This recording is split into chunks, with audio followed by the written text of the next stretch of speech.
Welcome. I'm E.G. Marshall. Welcome to the sound of suspense, to the fear you can hear. A psychiatrist once said that the human brain is like a spider's web. Together all the strands are strong, but taken one by one, each can easily be broken, and the web destroyed. There are countless cases of human brains broken and smashed in just this way, step by step, strand by strand. And I can't help wondering, is this what happened to young Jennifer Brady? Please, officer, I'm not out of my mind. I didn't say you were. No, but everybody else does, and I'm not. I'm not. I don't mean you're off crazy because you had a bad dream. It was no dream. It happened.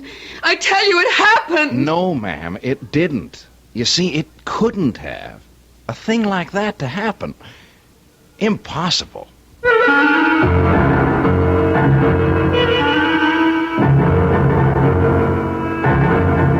Our mystery drama, Honeymoon with Death, was written especially for the Radio Mystery Theater by George Lothar and stars Lois Nettleton. I'll be back shortly with Act One.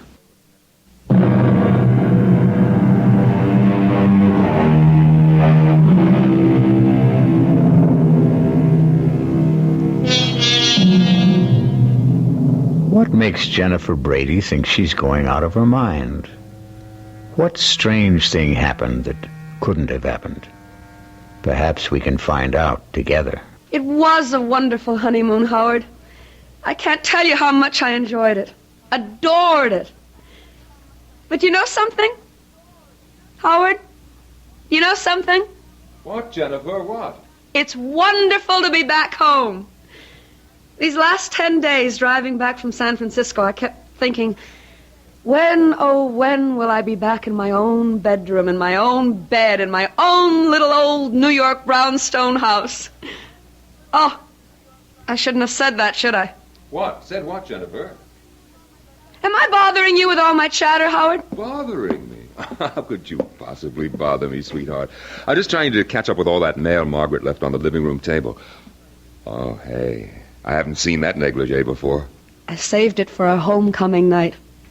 Like? I can see a whole month of honeymooning hasn't changed you a bit. When I've got a bride as beautiful and sexy as you, our whole life is going to be a honeymoon. Now, tell me, what was it you shouldn't have said? What? Oh, I've forgotten. Something about your own little old New York brownstone house. Oh, well, what I meant, it's not just mine anymore. It's yours now, too. And your sister Maggie's. You both inherited this old brownstone from your father. Though I must say I think that we, have the better of the bargain. What do you mean? I much prefer this top-floor apartment, don't you? Oh, yes. Luckily, Maggie always preferred the downstairs part. No climbing stairs. Well, stairs won't bother me. I'll take them 2, 3 at a time, knowing that you're waiting at the top of them. Oh, darling. Well, you better finish brushing your hair. I'll finish that mail in the living room. Howard? Yes? About the car. What about it? You think it's safe parked out in the street? One night won't hurt. I'd feel awful if anything happened to it. You know, sometimes on our honeymoon trip I couldn't help wondering which you loved more, your new car or me. Oh, well, I guess one night in the street is safe enough. You can find a garage tomorrow. Howard, you locked the car. You have the keys, haven't you? Howard? Howard, can't you hear me? I asked you. Howard! Oh, my God! Maggie! Maggie, oh, my God! Maggie, come up here! Howard's been murdered! Maggie, Howard's dead! He's got a knife sticking out of his chest and blood! Maggie! Maggie, where are you? Maggie, help me! Help me! Maggie! Where is she? Where is she? Where are you? Help! I need help! I need help! Help me! Somebody help me! Help! My husband's been murdered! Jennifer! Stop it. Stop it. Maggie, oh, where have you been? Where? doing? Come back into the house out in the street like this in your nightgown. Scream! Maggie, it's Howard! Jennifer, come back into the house. You're having one of your attacks. No, Howard. He's dead. He's up there sitting in a chair with a knife in his chest. Jennifer, please, now stop it. Come back in now. Come on. I'll phone Dr. Sullivan. I don't need Dr. Sullivan, I tell you, Howard. Don't. Howard. All right, now. Hope the neighbors haven't heard or seen anything. Now, look, Jen. You sit here on the couch and try to hold on. I'll phone Dr. Sullivan. Maggie! Howard is dead. He's up there in our apartment. Dead. Jennifer, please, now try to control yourself. There's no one named Howard here. What do you mean? No one named Howard?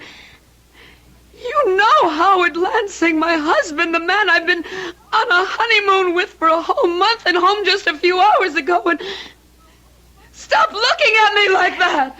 All right.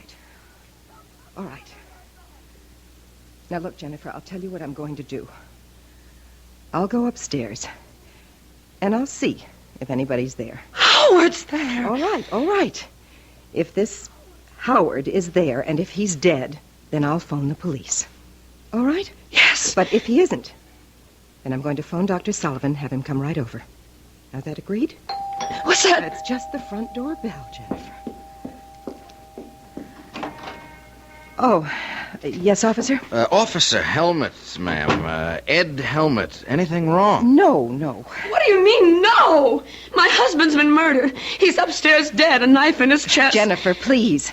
Officer, there is no one upstairs, dead or alive. Well, then what was all the screaming about? I'm walking the beat just up at the corner, and I hear all this screaming. It's nothing. Believe me, it's nothing. Officer, will you do me a favor? Oh, sure, if I can. Would you go upstairs, please, and see for yourself? Officer, my sister is a highly emotional woman. Please? Would you please? Sure. Make you feel any better? Sure. Jen, what am I going to do with you? You know what Dr. Sullivan said. Dr. Sullivan? He said if you had another one of these attacks, you were going to have to be... I am not having an attack. I am as sane as you are. Don't look at me like that, Maggie. I am. Well, officer? Well, there's nobody up there, ma'am. Nobody. But there is somebody. My husband, Howard. He's sitting in a chair with a knife in his chest, blood all over. No, ma'am. But that's impossible. Impossible, I tell you. It's impossible. I couldn't. Maybe you want to see for yourself, huh? I'll go up with you. Officer, thank you very much, but there's no need. I do want to see for myself, will you? Sure. I'll come with you. Well, no, on second thought, what's the use? I mean, I'm really very tired of this sort of thing. What sort of thing? Never mind, officer. Just, you go ahead. Now, is this the room where you, thought that, Huh? I can't believe it. It's impossible. You can see for yourself. 5 minutes ago. 5 minutes ago, I tell you. In this chair. He was sitting back in this chair, and there was a knife sticking out of his chest. The mail was scattered all over the floor. Mail? We'd just come back from our honeymoon. We'd only been in the house a few hours, and Maggie had left all the mail that had collected for a month on the table, on this table. Well, you can see, ma'am, no mail. And blood. There was blood on the carpet, some on the mail. Well, no mail, no blood. You don't mind me saying so. I think you... Well, maybe you had a dream, a nightmare, huh? Please. I'm not out of my mind. I didn't say you were. No, but everybody else does, and I'm not. I'm not. It don't mean you're off your out of your mind because you had a bad dream. It was no dream. It happened. I tell you, it happened. Howard was here in the living room reading the mail. I was talking to him from the bedroom. I had just taken a bath, and I was brushing my hair. And... Wait. I know. I hadn't emptied the tub. The water's still there. It must be. I'll show you. I don't understand it. Tub's bone dry, ma'am. Hasn't been used. Now, not tonight, anyway. His clothes. Howard's clothes. He'd empty his suitcases and put his clothes in the closet. His suitcases, too. Just ladies' clothes. Yours, ma'am? Yes. Now, hey. Look, don't cry. Hey, look, this dream you had. It was no dream. Okay, so maybe you imagined... I didn't imagine anything. Do you imagine a husband? You imagine a month-long honeymoon? You imagine a man in a chair with a knife in his chest? Oh, I got to admit, you'd have to have a darn strong imagination to... But they tell me that's what artists got. Artists? Oh, you are an artist, aren't you? That painting there on the easel? Oh, that's just a hobby. I haven't touched that since I left on my honeymoon. No? What do you mean? How long does it take paint to dry? Oh, a day, thereabouts. Well, this paint's still wet. Plenty wet. Look at my finger. Oh, now don't start crying again. A woman crying, it makes me feel awful. I'm sorry. Look, when you dreamed it or imagined it... I didn't. Yeah. I didn't. Oh, yeah, well... I know I've had spells. Spells? What kind of spells? Oh, I've always been high-strung, nervous, you know. I don't know if I know. I mean, me, well, I'm the other way. I haven't got a nerve in my whole body. I envy you. You've never been to a psychiatrist. A shrink? No, me. You ask me, anybody who goes to a shrink ought to have his head examined. That's a joke. You get it? Yes. Well, then laugh a little bit. Come on, do you good. I can't. No, of course you can't. I'm sorry. I should have known better than to even try and make a joke. You go to a psychiatrist, huh? Yes. Not regularly. Sometimes. What times? Oh, when I sort of get all keyed up and start having crying spells and feeling so sad I could die. Well, what's to feel sad about? A chick like, excuse me, a pretty girl like you with everything in life to live for. What's to be sad? I don't know. Some people feel sad for no reason at all. They just suffer from depressions. Oh, excuse me? Oh, yes, ma'am? Jennifer, Dr. Sullivan is on his way over. I just phoned him. All right. And, officer, thank you very much for trying to help. Oh, not at all, ma'am. Not at all. Glad to do what I could. I'll show you out. Oh, that's okay. No. It's all right. I'll come with you. I'll be just a minute, Jen. Officer, I wanted to ask you, you don't have to say anything about this, do you? I mean, put it in your report or anything? Oh, no. There's been no damage or anything like that. She get this way often, your sister? Well, often enough. She hallucinates, you see. Huh? Come again? Hallucinates?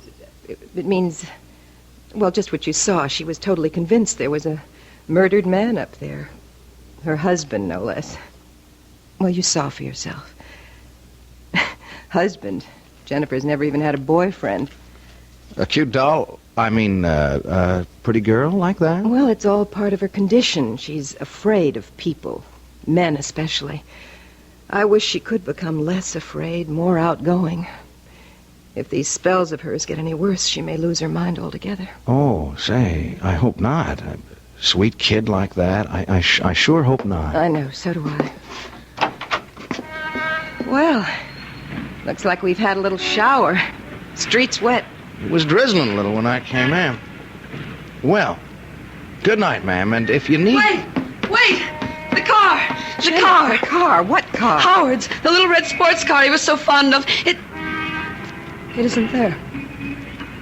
But it was. I know it was. Officer, thanks again, and good night. Good night, ladies. Jen, dear, until Dr. Sullivan gets here, I think you should lie down and rest. I don't want to lie down. Well, then just stretch out on the couch and I'll make some tea for us. Oh, that's probably Dr. Sullivan now.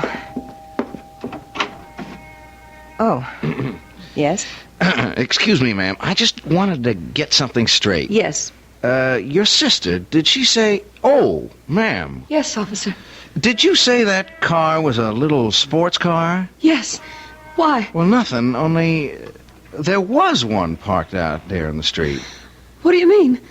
Well, we've had a shower, see, and I happened to notice the street's dry in one spot. There must have been a car standing there while it was raining. A small car. Officer, please don't make things worse for me or for my sister. I mean, there's nothing unusual about a car being parked in the street. No, only... Good night, officer. Funny, though. Funny. What exactly is it that strikes Officer Helmut as funny? Perhaps we'll know when I return shortly with Act 2.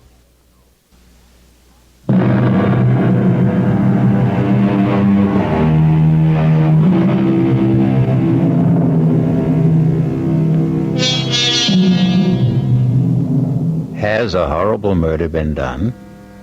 Or is Jennifer Brady losing her mind?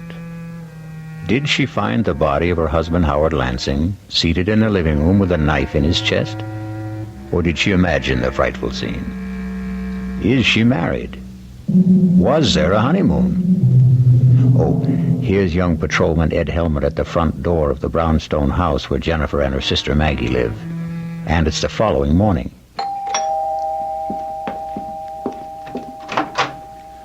Oh, it's you. Yeah, Well, won't you come in? thanks. Thank you for, what you did last night. Oh, just doing my job, Mrs. I don't know what to call you. I don't know what to call myself. I don't know if I'm Mrs. Howard Lansing or Miss Jennifer Brady. Not after last night. Well, suppose I just call you Jennifer. You can call me Ed. Ed Helmut. What are you doing here? Well, I'm off duty, see. I'm on the 4 to midnight beat, and I just thought I'd drop around and see how you were doing. Oh, well, I'm all right. You mind if I ask you a couple of questions, Jennifer? No. It's your job, isn't it? Well, yes and no. The fact being off duty now, I'm kind of asking these questions on my own. You know what I mean? I don't. Not really. Well, I tell you, that car of your husband's... If I didn't just imagine a husband. Yeah, well, if you didn't, that car of his, that little red sports car you mentioned, well, there was a car parked out front last night, and it was a little sports car. If it wasn't there when you left... Well, the space it left. It rained, remember, while the car was standing at the curb? Oh, yes. So at least you were right about there being a car. I mean, you didn't dream that up. It could have been anyone's car, as Maggie said. Oh, that's for sure. Still, though, it could have been a car belonging to a guy named Howard Lansing. Couldn't it? Couldn't it? Why are you doing this? Come again? Well, you know that I'm not well, that all my life I've had nervous problems, Oh, I can't believe it, but I must have dreamed it all up. Howard Lansing, marrying him, going on a honeymoon across country and back, coming home last night, finding him murdered. I must have imagined it all. Maggie says I did, Dr. Sullivan says I did, so why are you... You know something? I don't know. Maybe it's because, Well, what? I kind of like you, and, me, I didn't get much sleep either last night, thinking about this whole thing, thinking about you, and, I'm kind of wishing I could straighten things out for you. That's very sweet of you, officer. But... Call me Ed. Ed? It's sweet of you. But you're wasting your time. I'm mentally... Oh, come on now, don't cry. You had a bad dream, that's all. A nightmare. Oh, it was more than that, much more than that. When you dream something, you wake up and you know it was a dream. I'm still living it. I remember the ceremony, the hotels we stayed at, the things we did. Even Howard constantly fussing with his new car. Yeah, there's that car again. What do you mean, fussing with it? Oh, just that he was always polishing it, checking this and that. Fussing, that's all. And you remember all about the ceremony and the hotels and like that? It's all as vivid as if it had actually happened. Tell me about the wedding. Who married you? Nobody married me, Ed. I imagined... Okay. So where did you imagine you got married? A little town in Jersey. By a justice of the peace. What little town? What JP? I don't know. It was night and we just pulled off the Garden State Parkway. Howard had said he knew a place, a justice of the peace. Okay. What about hotels? Well, I remember we stayed at the Ambassador in Chicago and the Statler in St. Louis, the Beverly in Los Angeles, and... Oh, that you, Maggie? Yes, Jen? Well, any calls? Oh. Hello, Miss Brady. Aren't you the policeman who was here last night? Yeah, that's right. You're wondering what I'm doing here now, huh? Well, yes, I am. I just dropped in to see how Jen was doing, that's all. Jen? Excuse me, Miss Brady. I was never much for being formal. Yes, obviously. Have you been here long? No, 10 minutes or so. Well, I don't mean to hurry you, officer, but Jennifer and I have an appointment in 1 hour with her psychiatrist, Dr. Sullivan. Say, would that be Dr. Martin Sullivan on Park Avenue? No, Dr. Arnold Sullivan on East 82nd. Oh. You seem terribly interested in Jennifer's psychiatrist. Me? Oh, no. I just ask a lot of questions. I trained myself. You trained yourself? You're going to laugh. I know you're going to laugh, but would you believe I want to be a detective someday? Of course I'd believe it. Why shouldn't I? Ask my sergeant. He thinks I'm something else wanting to be a detective. Laughs himself silly. Well, I certainly wouldn't laugh. I think it's commendable. You think I could make a detective? Of course you could. Well, say, that's a real shot in the arm. I mean, someone like you thinking that someone like me, just a cop and new on the force at that. As I said, officer, I don't like to hurry you, but I'm going, Miss Brady. Going right now. Nice seeing you again, Jen. I'll show you out. No, that's okay.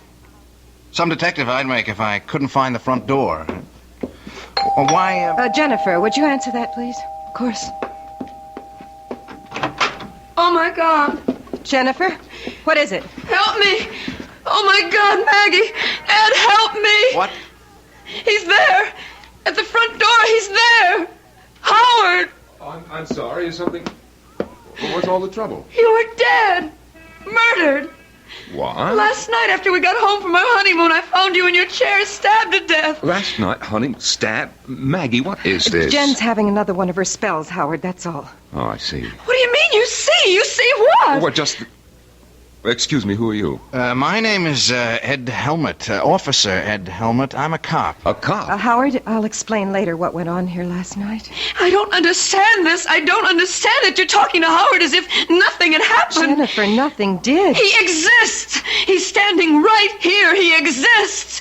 And last night you acted as if you'd never heard of him. As if there was no such person as Howard Lansing. Darling, I don't remember. You did. Jennifer, stop it. Now stop it. Control yourself. Officer, You were leaving. There's some questions I better get the answers to Officer, first. this is a private matter. It's a family affair. Well, now that depends on how you look at it. Are you Howard Lansing? Of course I'm Howard Lansing. Why do you ask such a question? Howard, Jen had one of her mental lapses last night. She imagined that you and she were married. We were. And that you'd just come back from your honeymoon. Oh, good Lord. And then during this hallucination, she thought she had found you with a knife in your chest, dead. Oh, no, poor little Jenny. She ran screaming into the street. Luckily, I got her back into the house before she caused a disturbance, although this officer did hear the screams and came to investigate. Well, did you call Dr. Sullivan? Well, of course I did. He came over, but there wasn't much he could do except order some new sleeping pills. We're seeing him in his office at 11 this morning. Just one more question, Mr. Lansing. Yes? Just where do you fit in here? I mean, who are you? To the family, I mean. I'm Miss Brady's fiancée, Margaret, not Jennifer. Oh. I see. No, I'm afraid you don't see. Not all of it. Look, since we've gone this far, you might as well know the rest of it. Jennifer has always had a thing for Howard. She's not jealous that he's going to marry me and not her. Don't think that. But the whole situation has been a severe strain on her, a very severe strain. Almost certainly that's why her hallucination last night took the form that it did, thinking she'd been married to me and all the rest of it. Yeah, that makes sense. Well, I'll be on my way. Hey, now, you take it easy, huh? And me, if it's okay with you, I'm going to be in touch. I'll see my way out. Hey, Mr. Lansing, you have got a little red sports car. Well, yes, that's it, parked at the curb. Why? Well, Jen, Miss Brady, she seemed to make a big thing out of it. On the honeymoon that didn't happen, I mean. Big thing? Well, what I mean, she said you were always fussing with it, polishing it and like that. Sure looks as if you do. Well, I do. I'm a sports car buff, if you want to know. I wish I could own a car like that. But on a cop salary, you had it long? Well, 2 or 3 months. Oh. How many miles you put on it? You ask a lot of questions. Just interested, that's all. Close to 10,000, I think. Well, that's a lot of miles in 3 months. I do a lot of driving. Your business, huh? No, I don't work. Don't have to. Just like to drive. Short trips, but they add up. Oh, boy. If I had a car like that, I'd go for long trips, like cross country. Well, maybe someday I will, but so far I haven't had the interest. Yeah. Well, see ya. Bye. Where is she? Upstairs, changing for appointment with Sullivan. I don't like this, Maggie. You don't like it. You don't like it. All the stupid things walking in here when that cop was here. How did I know he was here? If it comes to that, why did you let her run screaming into the street last night? Howard, come to your senses. Was there any other way? No, I guess there wasn't. I'm afraid we're going to have to move faster than we planned. Why? That young cop's pretty nosy. Come over here to the window. What? Look, down there. What the hell is he doing? He's measuring the size of your car from front to back wheels. What's he doing that for? I don't know. He's doing it. I don't like it. No, Howard, we won't commit Jennifer now. Well, if we don't commit her, what will we do with her? Kill her.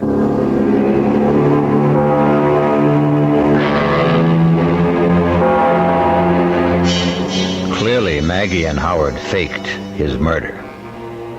But how could they have managed it? And how will they kill Jennifer? We'll return shortly with Act 3.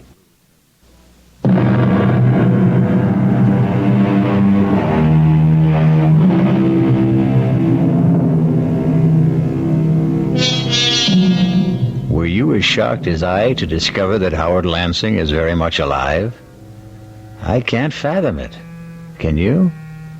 No more than, 10 minutes could have passed between the time Jennifer saw him slumped in that chair with a knife in his chest, blood all over everything, and the time Officer Helmut entered the room to find no body, no blood, nothing to indicate that a murder had taken place.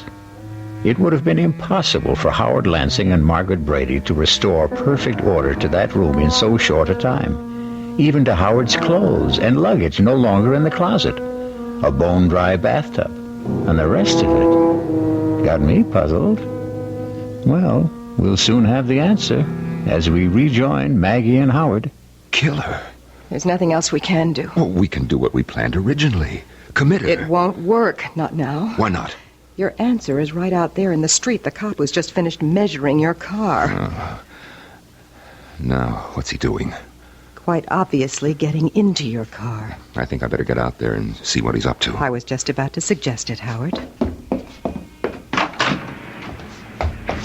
Officer, what are you doing in my car? Oh, say, Mr. Lansing. Say, I hope you don't mind. Like I told you, I want to own a little sports car like this myself someday, and, well, I just couldn't help sitting behind the wheel. Say, I hope you don't mind. As a matter of fact, I do mind. Oh, well, say, please excuse me. I just kind of flip over a car like this, that's all. Is that why you were measuring the wheelbase? Measuring... Oh, that. Yes, that. I saw you from the window. Yeah, well, now, I tell you, I want to get to be a detective someday, see? And I'm studying, like, fingerprints and stains and like that, and measuring. Now, measuring things is important, very important. You'd be surprised how important measuring things is. So, I take every opportunity to measure things. Yes. Well... Like last night. Were you here last night? No, I was not here last night. Funny. What's funny? Well, last night, Jennifer, Miss Brady, she said a car, in fact, your car, was parked outside here. Only it wasn't. I mean, when we looked, no car. Well, I just told you that... Yeah, but there had been a car. You see, it had rained, and the car was standing out here during the rain, and left a dry space in the street. And I measured that, too.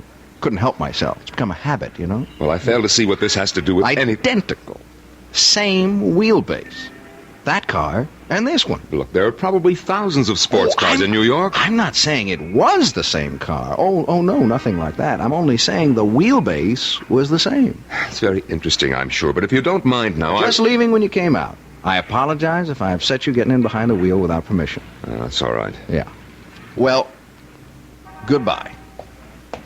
Oh, by the way... Now what? You got 11,243 and 9/10 miles on the speedometer. 1,000 or so more than you said you had. I just thought you'd like to know. Thank you. I'm deeply grateful for that information.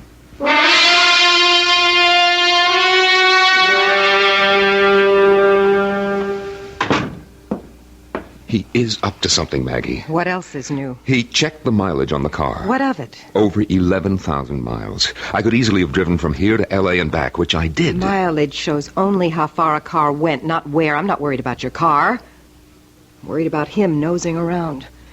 The quicker we kill Jennifer, the better. Now, look, I didn't bargain for anything like murder. Neither did I, but that's the way it is. How will you do it? How will we do it? Sleeping pills. An overdose, that's the simplest.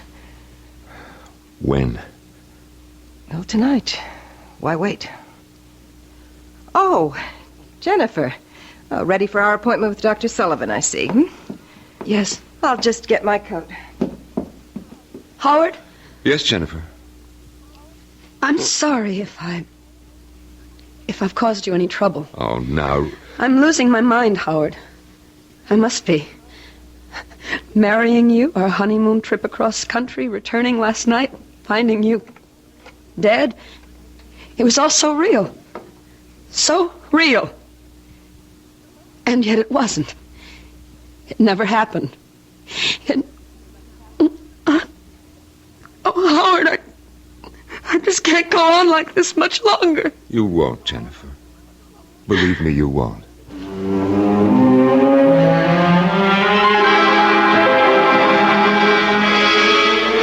You sure of that?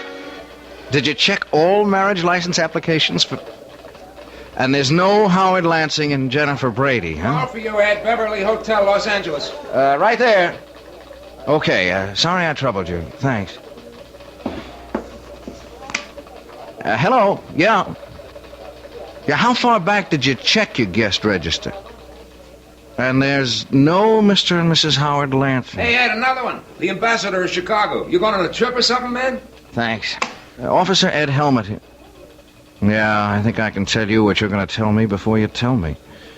No record of a Mr. and Mrs. Howard Lansing. Yeah. Well, thanks. There's got to be a clue. There's got to be.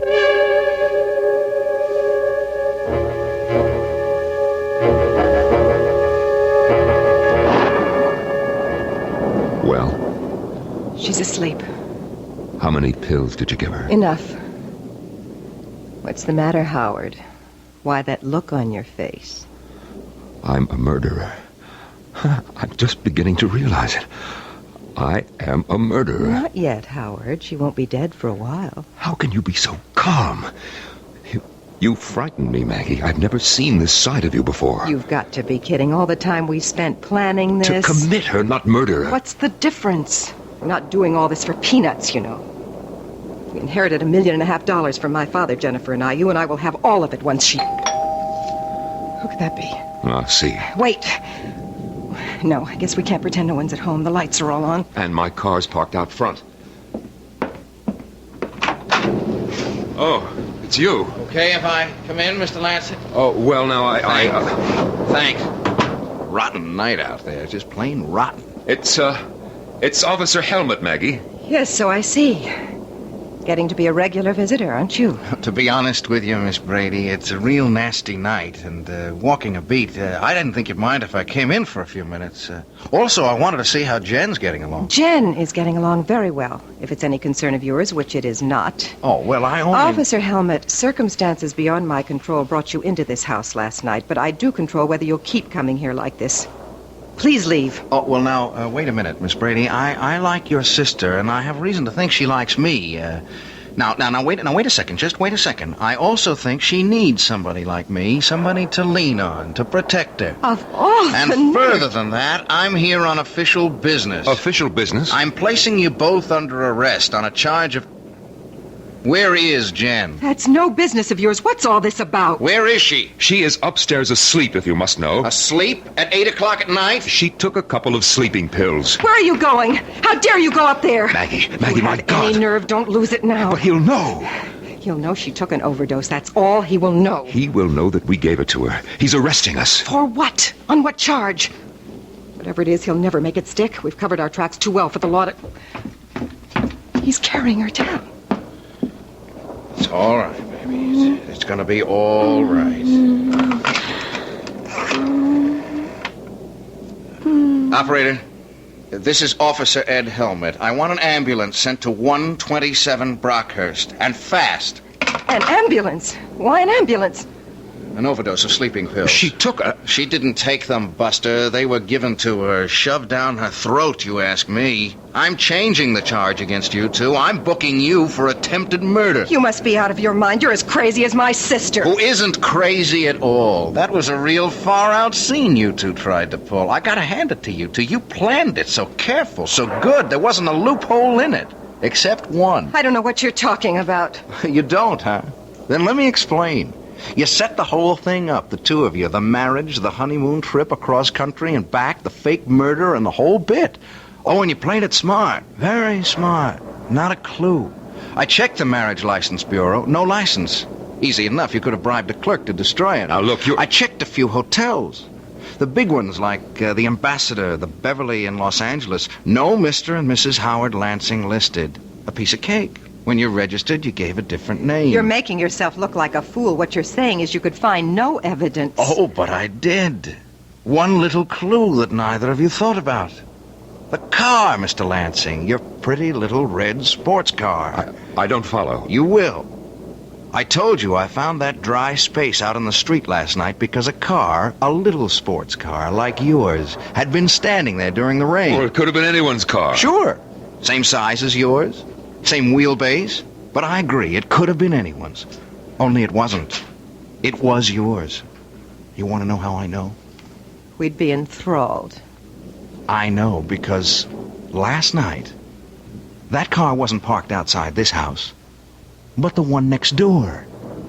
I got to wondering about that. I kept saying to myself, if it was his car, why did he park outside the house next door? I came up with the answer today when I entered that house. Nobody there. And found fake blood all over the upstairs room. A gag knife, the kind you attach so it looks like you're stabbed. Even your clothes and your luggage in the closet. Mr. Lansing. Oh, God. So you see, if it hadn't been for your car, I'd never have realized that brownstone houses in a row like these are identical. You bought this place, or leased it while Jen and him were on their honeymoon, didn't you, Miss Brady? Last night, when Jen went screaming into the street, you deliberately let her run into the street so you could bring her back to the house next door. This house. In her state, wound up tight like she was, she never realized what you were doing, as you knew she wouldn't. You'll have to prove these accusations. I will. I can. With the one little clue that nails it all down at all four corners. The little red sports car again. What about it? Well, you told me you'd never driven across country. I never have. If you're thinking of the mileage on the car, that proves nothing. Well, not the mileage, Mr. Lansing. The servicing. Servicing? You had it serviced at the Beverly Hotel in Los Angeles. A lube job, oil change, new filter, the works. And like they do at all service stations, they slapped a little sticker on the door jamb. That little sticker that carries the name and address of the service station. That little sticker that practically nobody ever notices. Anyhow, you didn't. And it says, Beverly Hotel Service Station, Los Angeles, California. Date and all.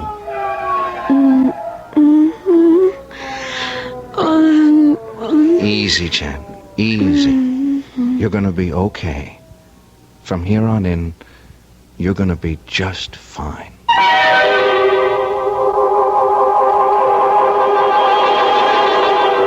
Must have been a costly business, buying or leasing that identical brownstone house and furnishing it exactly like the one next door. But then Maggie had all the money in the world, or thought she did. I'll return shortly.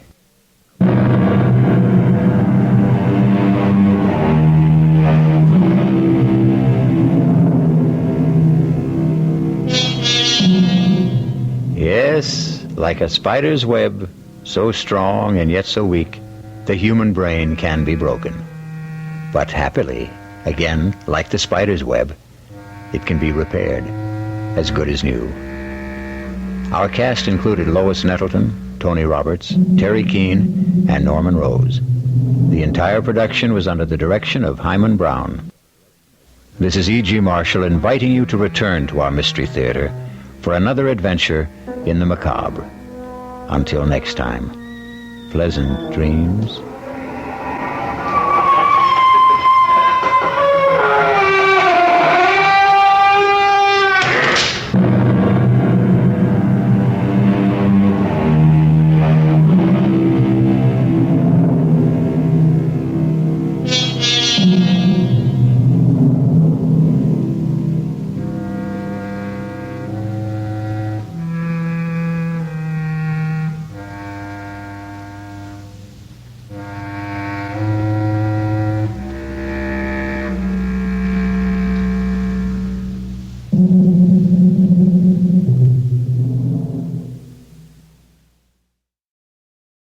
And now, Mystery Theater, brought to you in part by True Value Hardware, your store of first choice.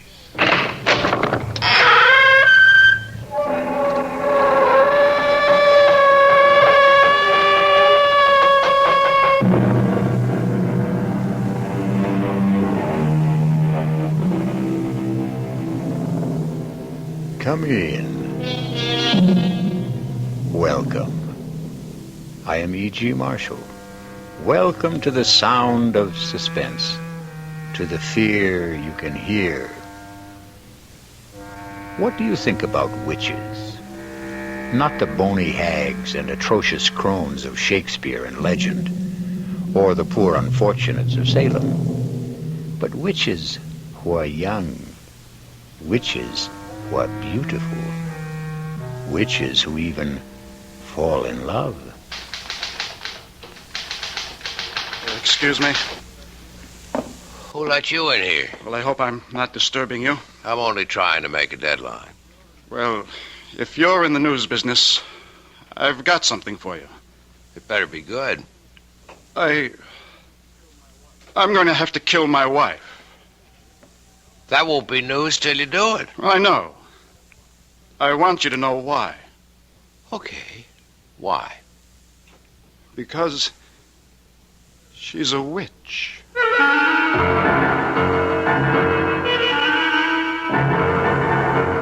Our mystery drama, I Warn You 3 Times, was written especially for the Mystery Theater by Sam Dan and stars Joan Loring. I'll be back shortly with Act 1.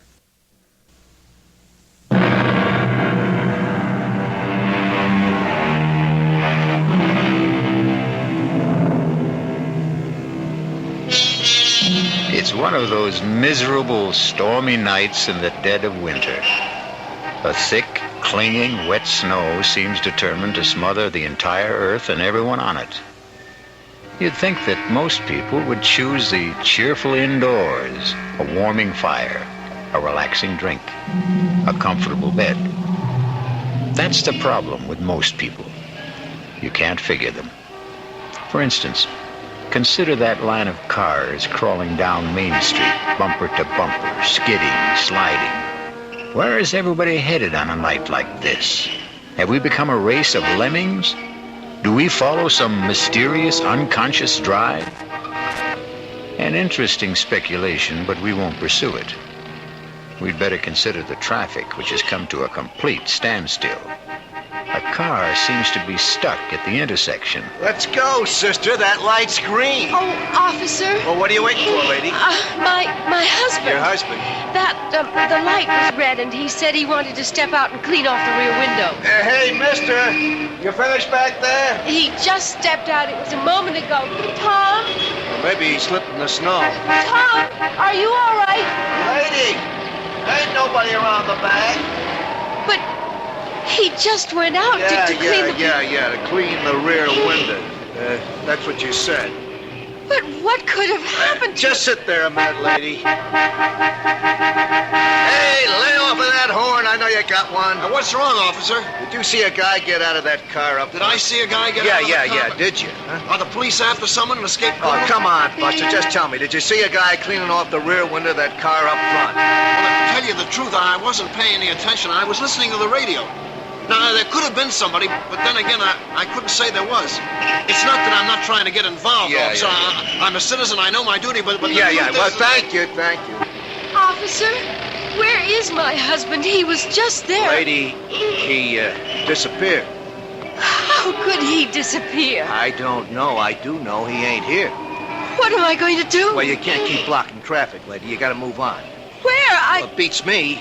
But you must find him. Look, you got troubles with your husband, that's your problem. But when you hold up traffic, that's my problem. Will you feed her a little gas, please? Come on, let's go. Let's go. But I can't. Lady, you gotta go somewhere. I can't go anywhere. I don't know how to drive.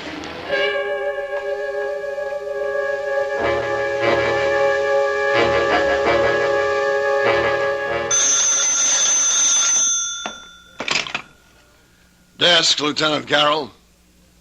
Yeah. Nobody wants this guy, you say? Well, technically, that isn't true. His wife wants him. Okay. Well, look who's here. Lieutenant?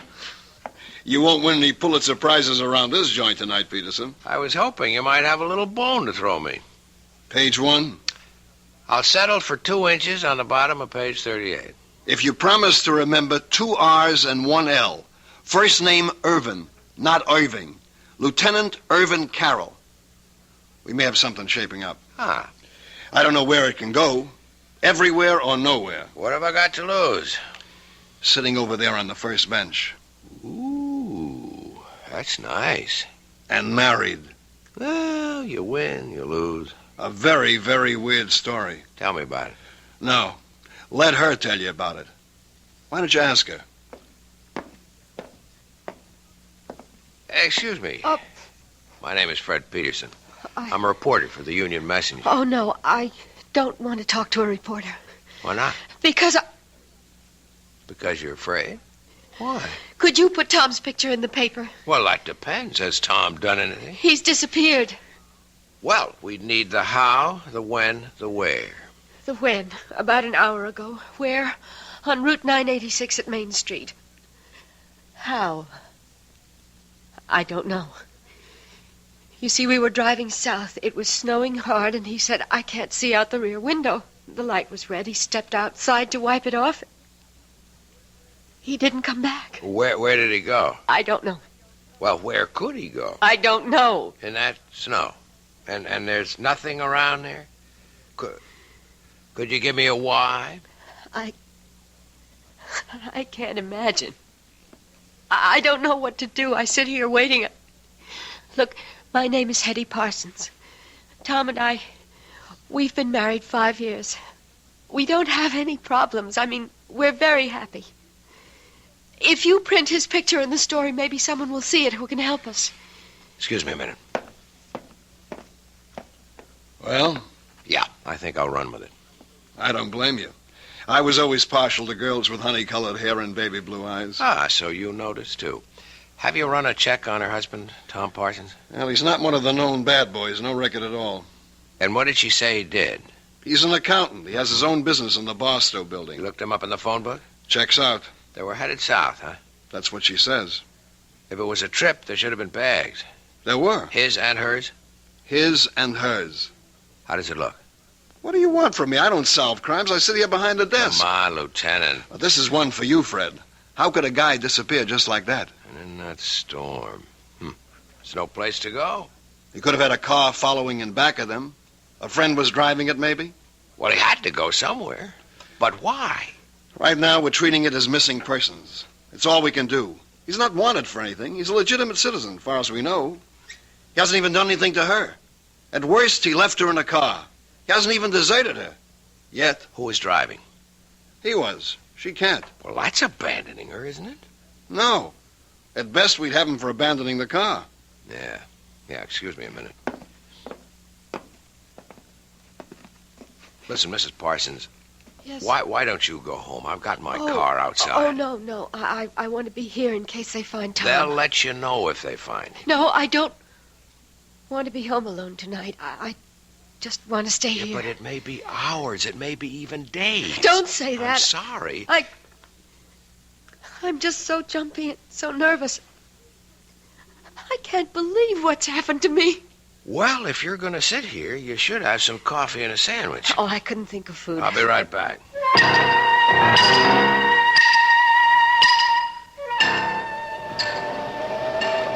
Hey there, Officer Dennis. Well, look who's here, the friendly reporter. Yeah, listen, that girl. Yeah, I was going to ask what girl, but I won't. Yeah, I want to start at the beginning. Oh, well, you know, Lieutenant Carroll's got 2 R's, but Patrolman Dennett's got 2 N's. Yeah. What did happen? Well, like she said, he went out to clean the rear window, and he was gone. Anybody see him?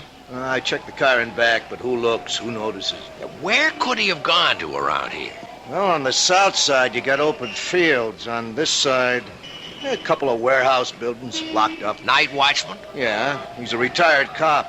No sign of anybody trying to break in, to hide, or whatever he may have wanted to do. Okay, so what could have happened to the guy? Well, it's all very interesting, but in 15 minutes I go off duty, and I won't have to worry about it.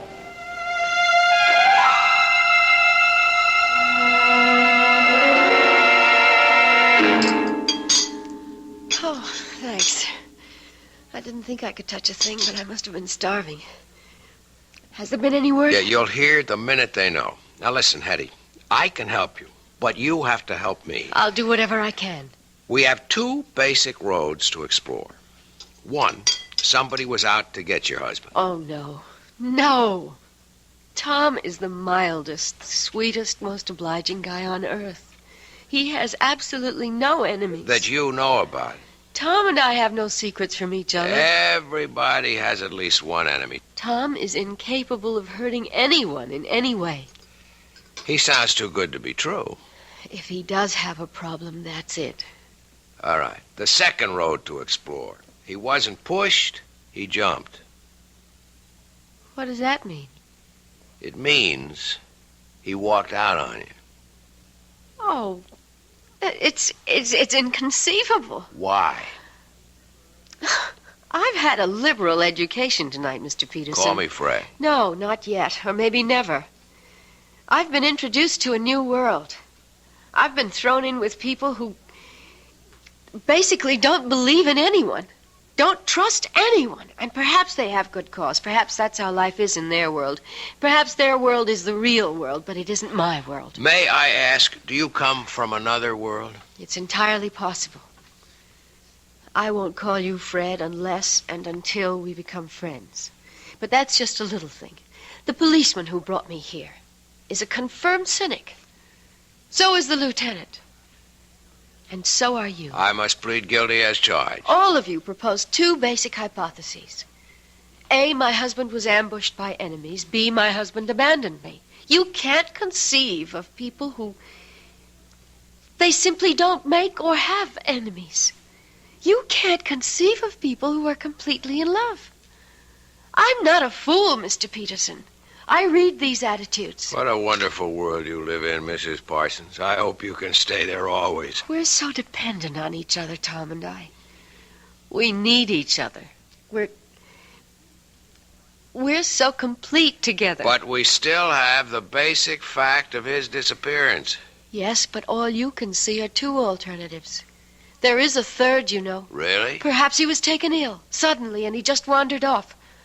Oh, maybe I should go back there. I've already been back there. There's no place he could have wandered off to. Tell me, does he have a history of any sort of illness, amnesia, anything like that? No, nothing like that. Well, then, where are we? Nowhere. Perhaps you are nowhere, Mr. Peterson. Okay, tell me where you are. I have faith. I believe Tom will be found, or he will find himself, and he will have an absolutely reasonable and rational explanation. I hope so. Hetty! Oh! Hetty! Tom! Oh, Tom, darling. Tom, what happened to you? I was so scared. Oh, darling, you're all right? Hetty, are you all right? Yes. I don't understand. I happened to tune in the news, and there it was. Tom Parsons, accountant, with offices in the Barstow building, had disappeared under mysterious circumstances. Tom, I was so worried. Mr. Parsons was driving with his wife. He stepped out of the car to clean off the rear window, and... Hetty, what did you tell them? I wasn't in the car with you. I was at home.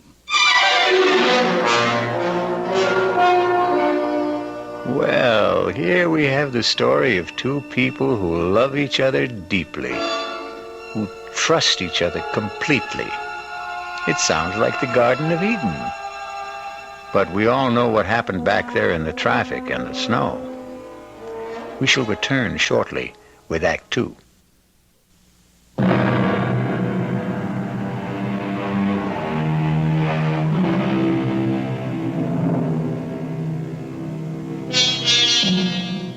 You've seen these couples, or rather heard of them. They dwell in a sea of perfect harmony, never a ripple of discord. But when they do have a disagreement, well, it's a beaut. Here we have Fred Peterson listening to Hetty and Tom Parsons having a fantastic difference of opinion. Tom, how can you say that? Hetty, darling, I was not in the car with you. I was home. Home. You said, let's get out of this miserable cold and snow. Let's head south for a couple of weeks. Hetty, when did I say that? How could I say that? You know I'm swamped with work at the office. You came home this afternoon, Tom. You said, how would you like to leave for Florida tonight? And I said, give me an hour to pack. Excuse me. Who's he? Oh, he's just... I'm just Fred Peterson of the Union Messenger. A reporter? Oh, please, don't be alarmed. I assure you it's a thoroughly respectable profession. Well, I see no point in emblazoning this all over the newspapers. Is there anything to emblazon, as you put it?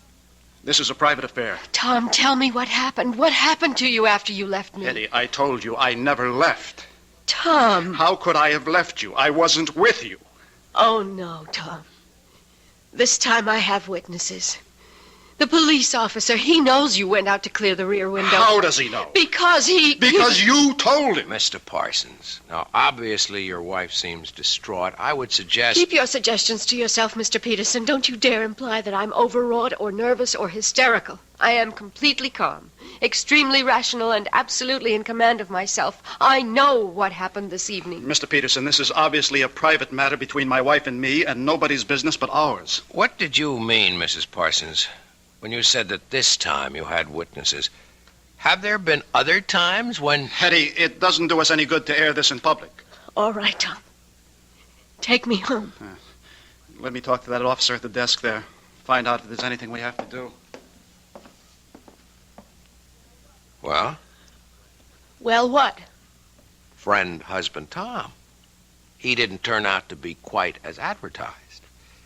And what is that supposed to mean? He isn't quite the sweetest, mildest, most obliging guy on earth, is he? He is to me. I guess it's all a matter of how these words are defined, isn't it? And about this oh-so-complete understanding between the two of you. Won't you at least admit you're having a difference of opinion right now? I don't have to admit anything. Okay, don't shoot. I'll go quietly. Are you sure you really want me to go? Please. Regardless of what you say to me. You are in trouble. No, don't deny it. Well, what if I am? I'd like to help you. Why? Because... Would you want to help me if I were middle-aged and fat and sloppy and ugly? It isn't 10 minutes ago. You accused me of living in a world where no one trusted the next fellow or believed in him. You accused me of being a confirmed cynic. Is it possible you don't remember what you say from 1 minute to the next? I'm sorry. Don't be.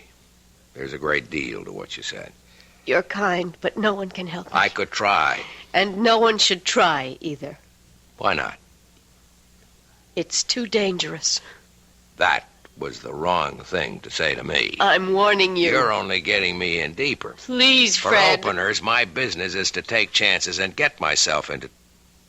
Hey, do you know what happened? What? You called me Fred.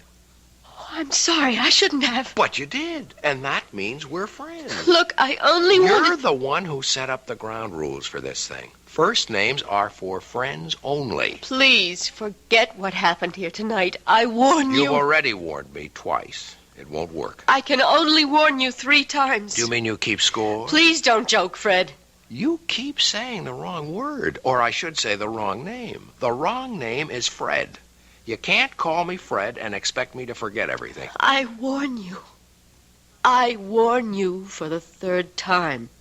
Forget all about tonight for your own sake, for your own safety. And after saying all that, you still expect me to forget about it? Tell my husband I'll wait for him outside in the car. Wait a minute, Hetty. I warned you, Fred. I warned you 3 times.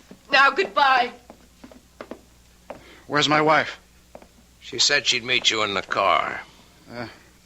Mr. Peterson, if I were you, I'd forget everything that happened tonight. Is that a threat? No. A warning. That's all I've been getting around here, warnings. Well, for your own good, take them seriously. And if I don't? You'll regret it for the rest of your life, which may not be a long one. You still insist that you're not threatening me? I'm only trying to help you. Really? And why should you do that? Why? I don't know why.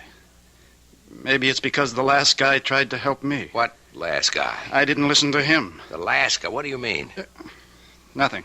Forget it. You know, with you and your wife, it seems, everything turns out to be nothing and forget. I don't think it matters now. I have an idea it's already too late for you. I'm sorry. Good night, Mr. Peterson. Hey, Fred. Fred. Yeah, Lieutenant, I'm coming. Well? Well, what? There's nothing there for us boys in blue. What's in it for the 4th Estate? Looks like he's trying to drive her nuts. It could also be the other way around. I don't think so. Because of that honey-colored blonde hair? Lieutenant, you always know where the exposed nerve is. Just stop and figure it. Couldn't this also be her way of trying to drive him nuts? As a reporter, I would have to say yes. But, as a man? I don't know. Well, you got a problem, Fred. How you going to tackle it? As a reporter? or as a man?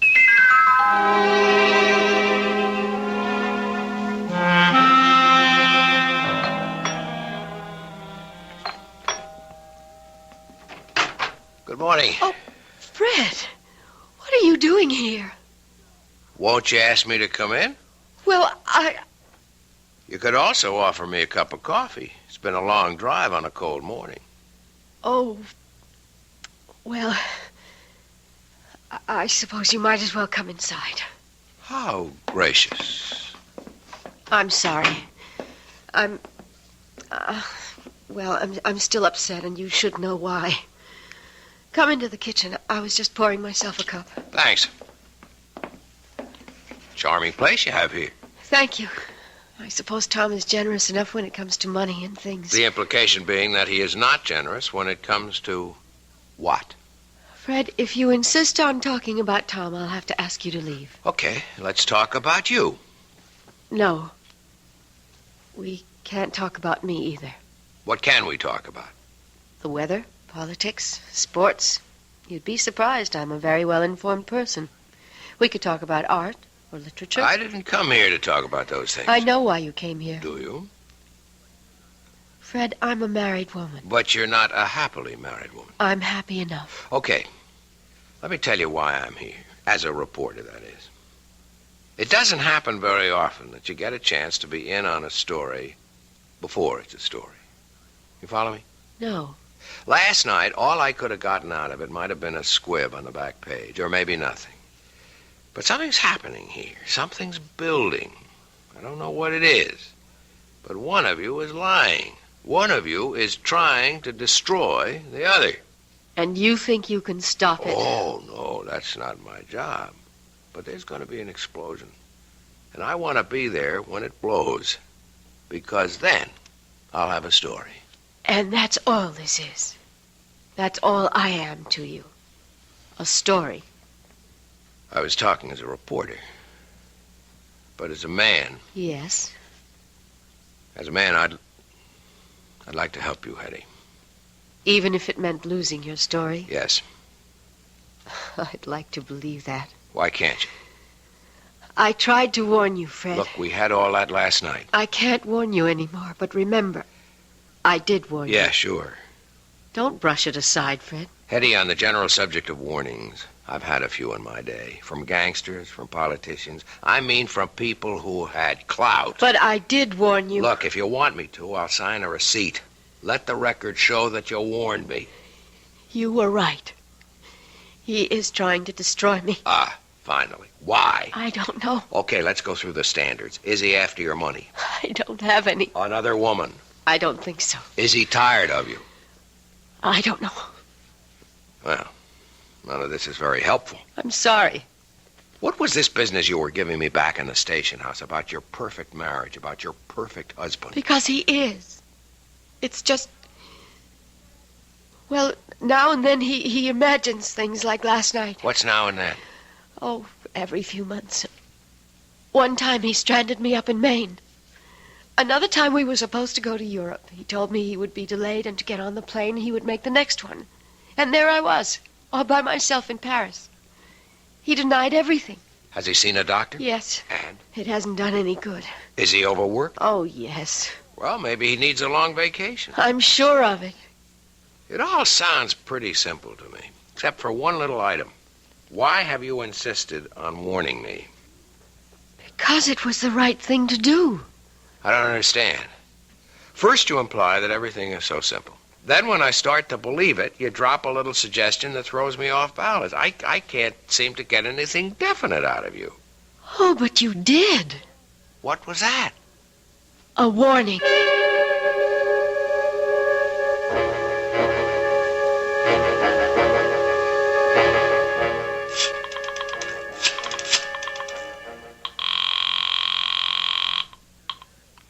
Lieutenant Carroll? Hey, Lieutenant. Hey, how goes the Parson case? How did you know I was going to ask you about the That parson? honey blonde hair. Does it really show that much? Pal, you are hooked. You know, Sammy, that's true. And she may even be playing me like a fish. So what can I do for you? Well, no crime has been committed yet, but you can bet there's one on the way. Well, till then, we're handcuffed around here. Sure, but you got all the facts. What facts? I mean, you can get at them in a routine way. Work up both of them, some past histories. That's spending the taxpayers' money. You spend the taxpayers' money every day. Something's ready to blow up there. Just be ready for it. That's all I'm asking. Actually, Fred, if you want the truth, we've already started. And? Keep in touch.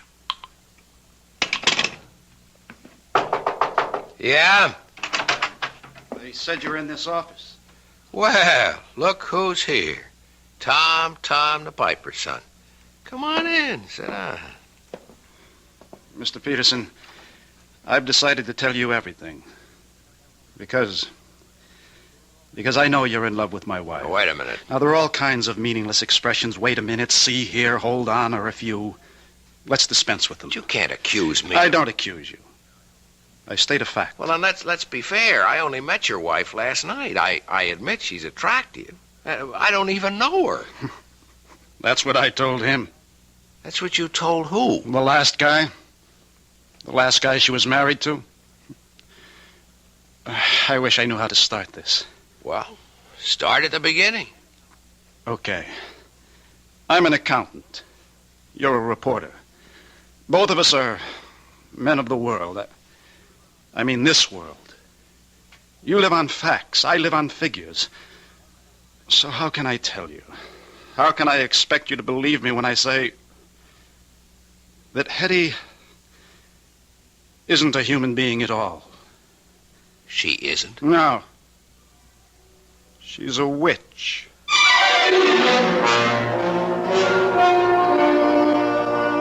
A witch? Yes, that's what he said. A witch. But how can it be? Wasn't all that witch business over and done with more than 200 years ago? Well, that's what we intend to find out shortly when I return with Act 3.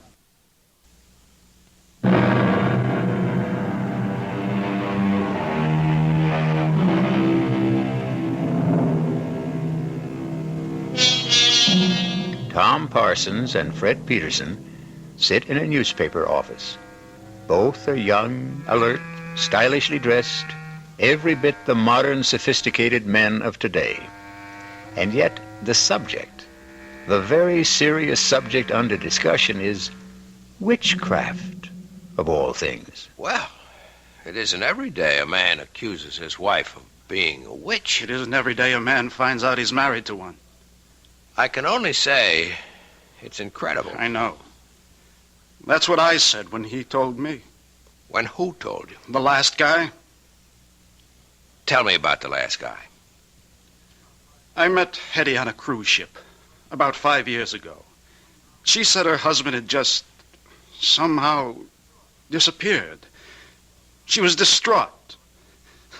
You know, she does the distraught bit to perfection. I know nothing of the kind. What happened? Had he fallen overboard? Well, that's what she made everybody think. Till we got a radiogram from shore. He claimed he knew nothing about the trip. Well, either he had boarded the boat or he hadn't. Okay, let's get all of that cleared away. There was a ticket in his name.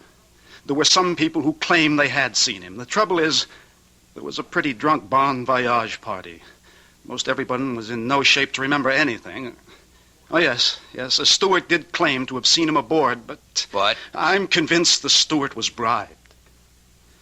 So I bought her story. I fell in love with her. Just as you did. And I helped her kill him. Just as you're going to help her kill me. You know what I think? I know what you think. You think I'm a nut. You could look it up. 5 years ago, Stacy's Mountainville Lodge in the Adirondacks. She called me. She was desperate. Come up here. He's going to kill me.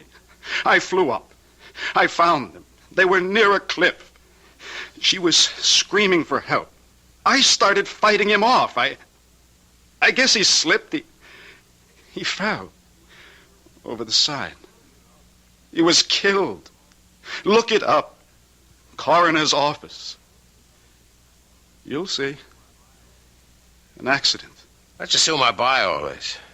How does it make her a witch? Oh, she told me. She'll tell you afterwards. She's a witch. She falls in love with men, gets tired of them, and destroys them. I think you must be... I know. I'm here to warn you. But I'm going to kill her first. Let me get you a cup of coffee. You're a fool. I'm here to save your life. Sure. Okay. Look her up. I mean that. See if you can find a trace of her. See if you can find out where or when she was born, who her parents were. She has absolutely no background. I tell you. Don't get excited. Lord, this is all so familiar. All of this is what he said to me and what I said to him back there before I killed him. Now, nobody's gonna kill anybody. I don't know you. But you look like a nice guy. Take my advice. Save yourself. Save yourself.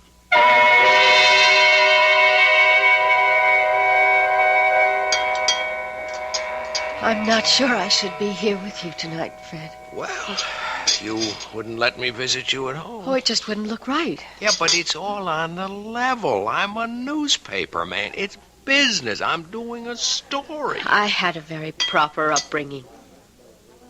Where were you raised, Hetty? I'd rather not talk about it. Why?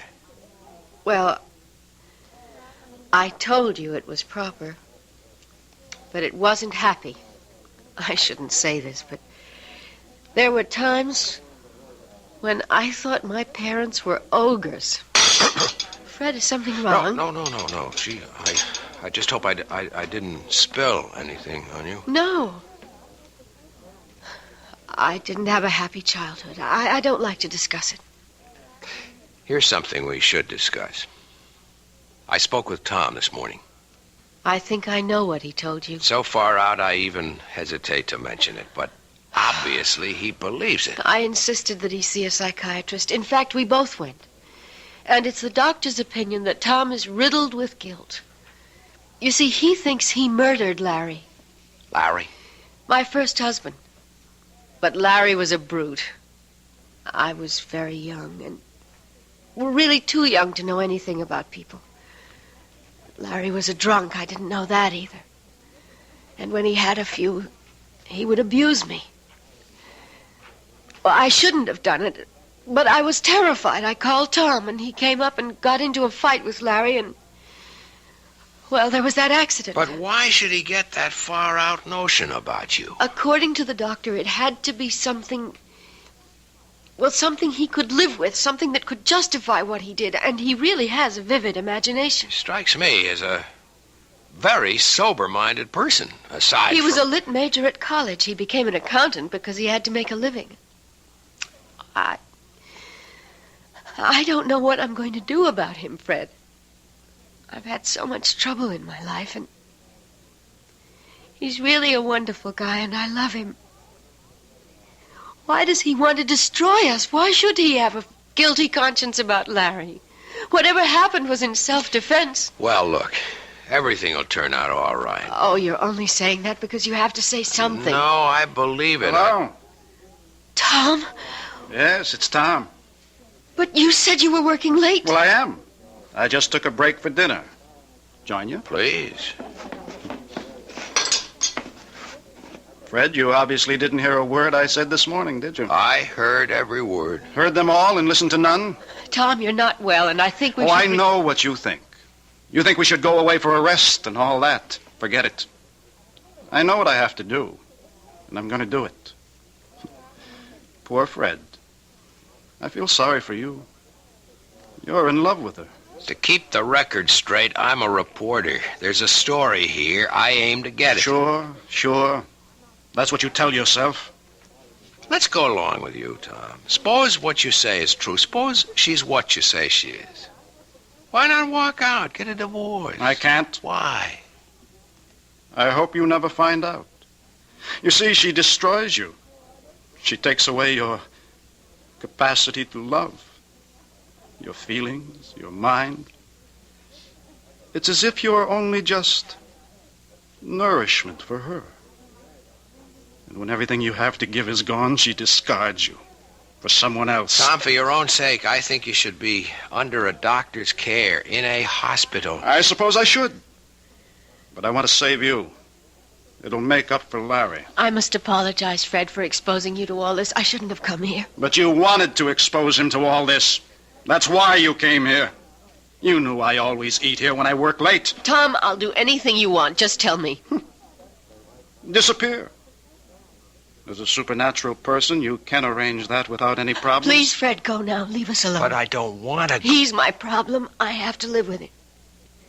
And if you stay, well, an audience always excites him.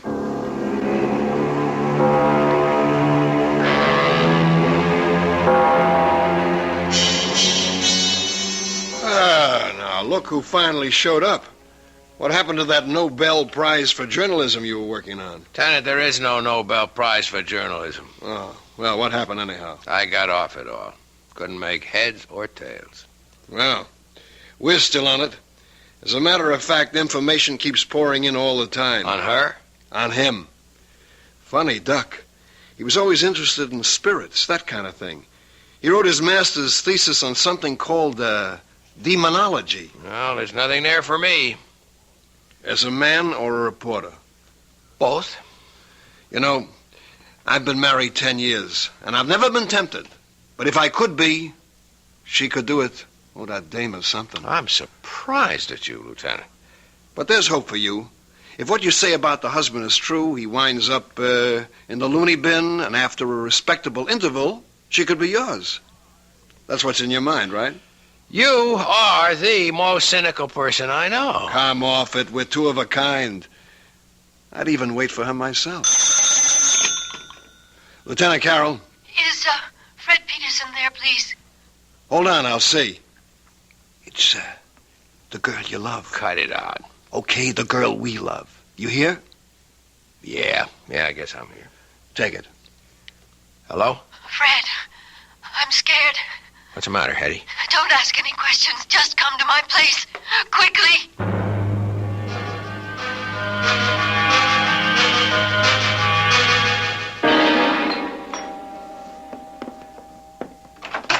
Come in, Fred. Oh, darling, I'm so glad you're here. Hetty, why are you shaking like that? I'm frightened. I'm so frightened. Please, Hetty, calm down. I'm here. Everything is going to be all right. I know it. I know. It's wrong for me to talk to you like this, to feel like this. But I can't help it. No, we'll work it out. Somehow we'll work it out. Now. Why are you scared?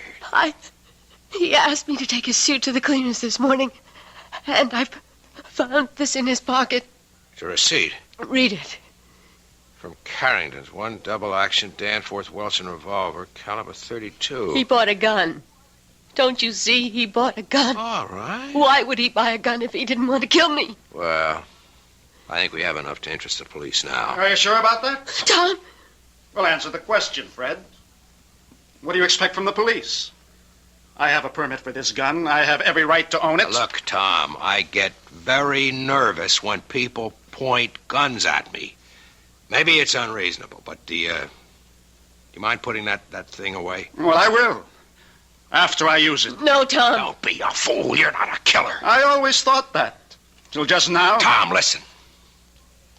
Let's say you're right. That she is a witch, okay? Don't you see? You couldn't kill her anyhow. You'd empty the gun at her. It wouldn't mean a thing. Fine. Why don't we find out? I won't let you. Get away from me, Fred. No. Come on, step aside. Behind me. Fred, give me that gun. If you move, I'll kill you too. Gun. Just lower it. Drop it. Take it. I'm going to kill her. No, drop it.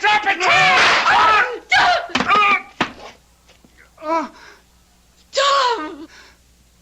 You did it. Again, Eddie. You did it. Again. Call a doctor, Eddie. What for? You poor sucker. You think she's not worth it. You think she's paradise? She is. She is. But it doesn't last. It doesn't last. And then she'll kill you. She'll kill you, too. Tom. He's dead. Tom. You saw there was nothing I could do. I know. Better call the police.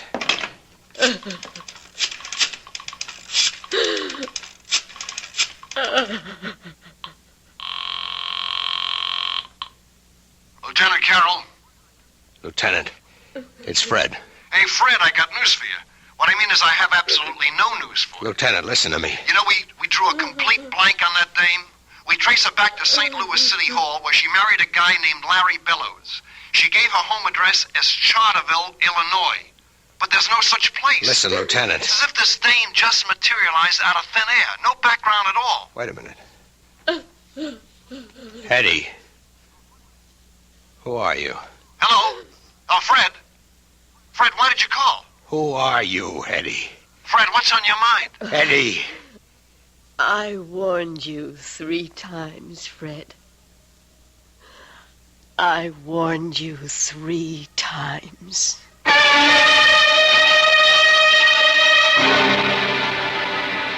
And how many warnings would you have needed? Or heeded? That's the trouble. When they have honey blonde hair, it's so hard to take them seriously. A mistake. We should always take every woman seriously. We'll be back shortly.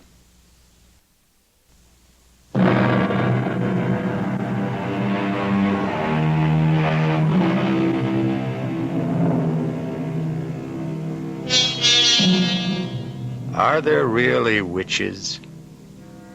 Everyone must keep his own counsel on the matter. However, if you should happen upon a damsel in distress, and she has honey blonde hair and baby blue eyes, remember, we warned you 3 times. Our cast included Joan Loring, Mason Adams, Tom Keena, Alan Manson, and Sam Gray. The entire production was under the direction of Hyman Brown. This is E.G. Marshall inviting you to return to our Mystery Theater for another adventure in the macabre. Until next time, pleasant dreams.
Come in.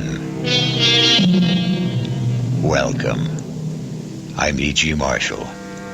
Welcome to the terrifying world of the imagination. I am a man normally filled with the milk of human kindness, but prepared, I'm afraid, to curdle your blood with a tale not of life and death, but rather death and life. I offer you one small comfort. It could hardly happen today. But in the last century, on the old Montgomery estate in Maryland, in the great, dark, rambling house called Westerly, it was easier to be marked for death than in this one. Yes, Mother. You look at home in your coffin. Sleep fast. It's taken many years, but you've made your son a very happy man. It's all mine at last. Westerly, the money, the jewels. I'm my own man. How I've hated you the way you kept me on a leash like some old hound dog. Well, now the money's mine. And you'll hardly need those rings they've let you wear to your grave. I'll take them so I can buy me. You'd hang on to them even if You're alive. You're not dead. Help me up. I should have known you'd come back to haunt me, even before we got you to the grave.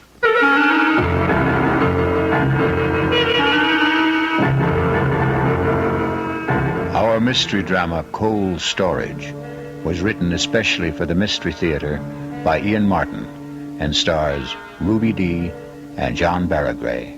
I'll be back shortly with Act One.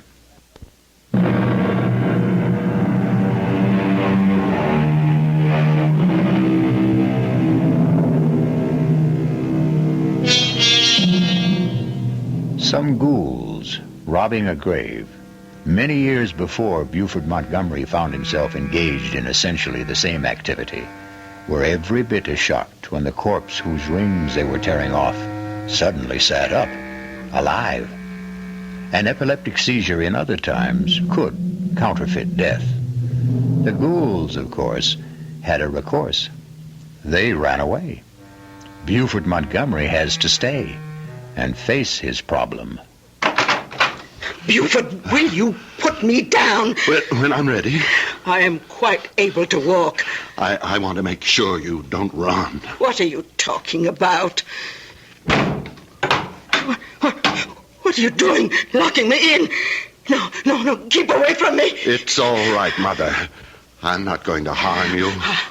I heard you standing over me in that coffin. I need Dr. Wayne. That doddering old numbskull. He almost had you buried alive. You know he signed your death certificate. But how could he? I am alive. Oh, yes. I'm quite satisfied you are no ghost. But what happened? Another of your epileptic seizures. Oh. We were all convinced this one was fatal. At last. Only it wasn't. Quite a disappointment to my beloved son. Well, at least I know now where we stand. Now, you open that door and send Hannah up to me. Not yet, Mother. Why? Because, you see, we don't really know just quite how we stand, do we? Buford, don't you look at me like that. How was I looking, Mama dear? You want me dead, back in that coffin. I want all the things I thought were finally mine. The house, the estate, the money, and most of all, the freedom to be a man. Oh. Look at me, Mama. Listen to me call you that, Mama. A grown man, 38 years old, tied to his mother's apron strings like some sniveling little boy. I never meant to keep you tied down. Oh, yes, you did. You even did it with the judge. Father's life wasn't his own either. You killed him. You are mad. Keep away. Keep away. You want to kill me. I'm not going to kill you, Mama. You know I haven't got the strength of will for that. Oh, of course you won't, son. But you can have anything you want now we've had this little talk. Now, please get Hannah like a good boy. Oh, no, Mama. I don't need you anymore. You left me everything in your will. But I'm not dead. To all the world except me, you are. And you're going to stay that way. If you come one step closer, I'll scream. No one will hear you. Not in this big old house. Westerly's thick walls have no ears. What are you going to do to me? You'll see, Mother. You'll see. Oh, you're going to put me back in that coffin and bury me alive. Yes. I haven't any choice now. Please, please, please. Don't worry. You'll be quite comfortable. I'm going to bury you alive. But not in the coffin.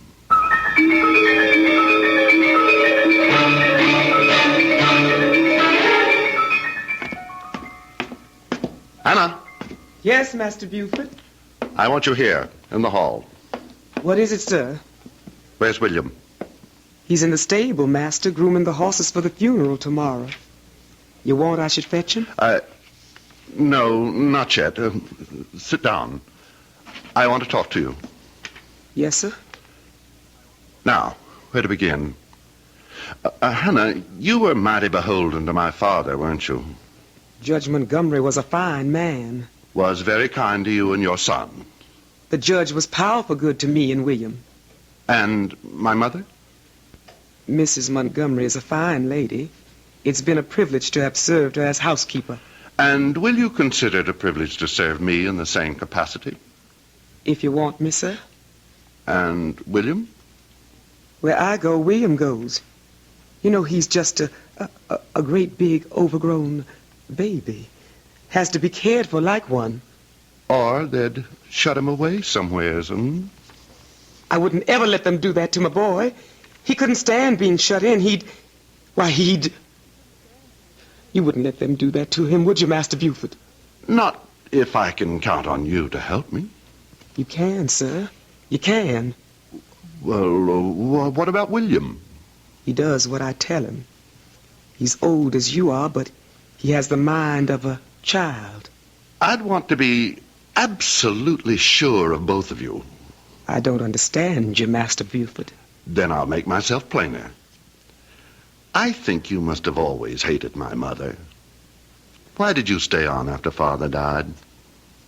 I stayed because where else could I go? You're sure it wasn't because you were afraid? Afraid of what? Not of, Hannah. For William. Right? Oh, don't look so terrified and trapped. I know it all, Hannah. I know it all. Master Buford, How you must really hate us all. Even Father at the end. Not the judge. Never the judge. Even after what he made you sign? What would the judge ever have wanted me to sign? A confession that you saw your son William commit a murder 10 years ago. Oh. How did you know? It's one of the advantages of my dear mother's unexpected death. It was among the papers the lawyer turned over to me. So she did know. All these years. How could Randolph have done that to me? You know why. You were an eyewitness. And you know that William wasn't alone. It was an accident. And you were only boys. Pretty old for boys, Hannah. We were both going on 19. And the Copley kid was only 15. It was only my father being a judge that saved us all. Any jury in horse country like this could have told that boy's neck wasn't broken by any fall from a horse. The finger marks were gouged into the flesh. The rope burns were raw on his wrists. Why did you do it, Master Buford? Not I, Hannah. Remember? William was the culprit. William didn't know what he was doing. You egged him on. If I did, I didn't mean it to go so far. William doesn't know his own strengths. What does it matter? It's nearly 20 years ago. Why do you rake up old ashes? There are certain things I have to be sure of. What? In spite of everything, your complete loyalty to me. I have little choice. If you have any confession... I have it. In your own handwriting. And William's scrawl, too. I'm going to ask you to stretch your conscience further. Come with me. No, Master Buford. Don't bring me to the coffin. I don't want to look at her. Stop battling. I don't want to. Stop battling. Here. Look. Open your eyes. Oh. It's empty. She's gone. What have you done with her? She's in her bedroom. Upstairs. But she... Why... I'm afraid that blind old boggler, Dr. Wayne, slightly exaggerated my mother's untimely end. You mean she's alive? And unfortunately quite well. I see the news is as disappointing to you as it was to me. Oh, don't try to hide it, Hannah. You know you hated her quite as much as I. I won't deny it. The humiliation, the day-by-day degradations your mother has put me through all these years since your father died. I can never forgive her for them. I'm glad to hear it. When she was dead, I was glad. God forgive me. It was one of the happiest days of my life. And mine. That's why she's going to stay dead, Hannah. You're mad. You can't murder your own mother. Nothing is further from my mind. No. Dear Mama will come to no physical harm.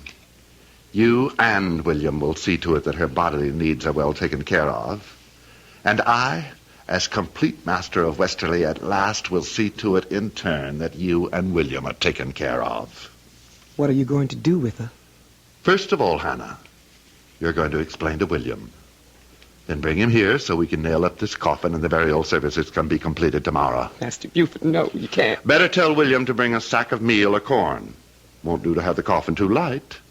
How on earth can you hide your mother from everyone? On earth. That's very apt. I'll tell you what we're going to do with her, Hannah. Just what we do with the roots and the preserves. We're going to put Mama in cold storage.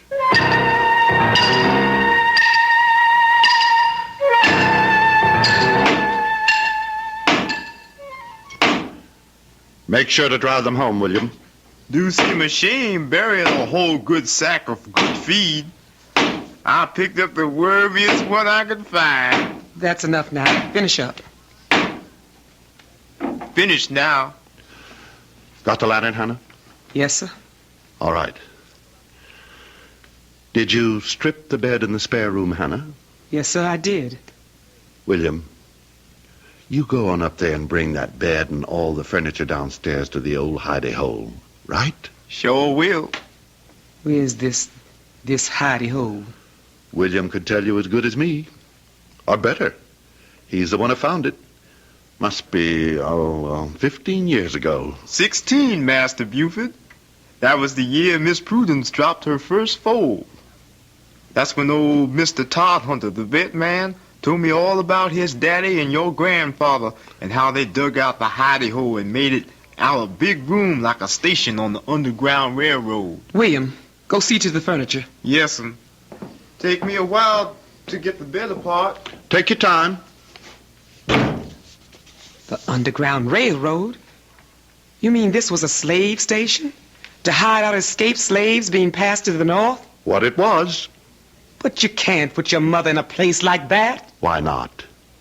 She spent her lifetime trying to turn the clock back, make a slave of everyone else. Why shouldn't it be her turn? For a change. How sharper than a serpent's tooth it is to have a thankless child, as King Lear had occasion to remark. Still, on the record, Mama is not much of a prize either. Let's leave her in cold storage until we return shortly with Act 2.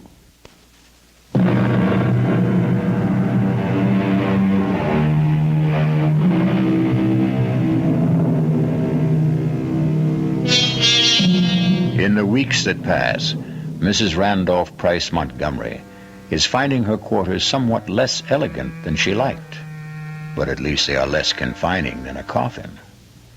Buford, her son and now heir, has been living as high as he promised himself, in cutting a swath as the county's most sought-after bachelor.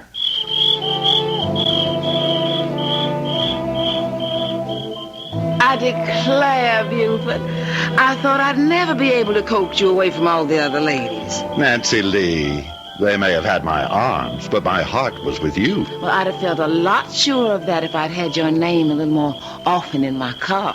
I just don't want us to get talked about too much. Well, why ever not? would you be ashamed to have your name linked with mine? Why, Nancy Lee, you know better than that. Aren't you going to sit with me, sugar? Oh, why, sure, honey. Hold my hand. Just lies in mine like a little bird. Now that's more like my Buford. Kiss me. Angel. Still the same old thrill. Gives me goosebumps all over. Oh, that's nice. I wouldn't want to think I'd lost the power to get you going. Why would you think that? Well, I'll tell you, Buford. I thought when your mother died, it would give us a chance to be closer than ever. I mean, since we could come right out in the open. I didn't think it would start you chasing after every pretty girl in sight. I wouldn't take a one of them or exchange any of them for you. Now, I'm right glad to hear you say that, sugar, because I'm afraid you're not going to be a bachelor anymore. Huh? I got something to tell you. You're going to have to go back to being a family man again, I'm afraid. What? What are you saying? That you're going to be a daddy. Aren't you proud? Good Lord. Are you sure? That I'm in a family way? Well, it's very easy for a girl to be sure of that. Well, what are we going to do? Well, with Mama gone, there's no problem at all. You're just going to have to make an honest woman of me. My parents surely won't object. And you wouldn't want the colonel to come after you with a gun, knowing that my daddy is the best shot in South Carolina. Now, wait a minute, Nancy Lee. Oh, sugar, you know I'm only funning. And I know you're going to be every bit as happy as I am once you get used to it. Oh, honey, aren't you just thrilled to death? We're going to get married.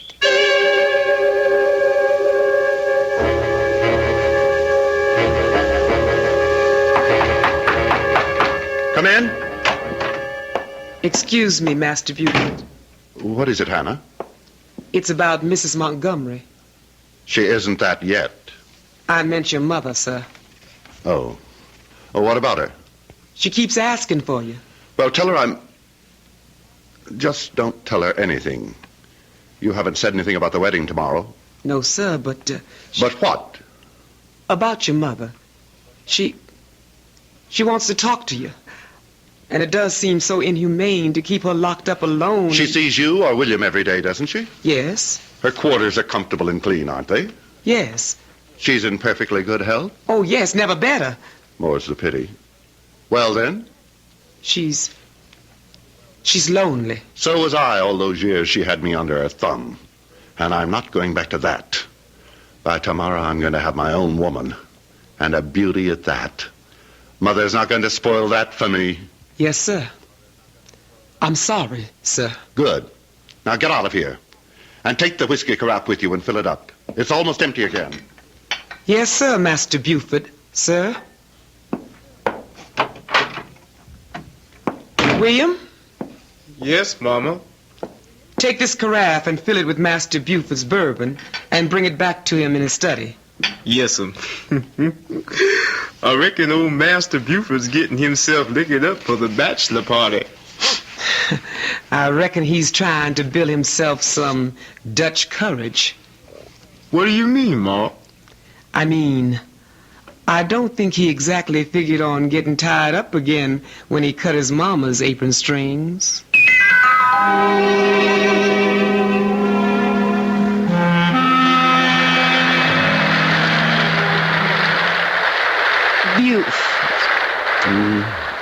Oh, look at that. It started into rain. Such a pretty night, too.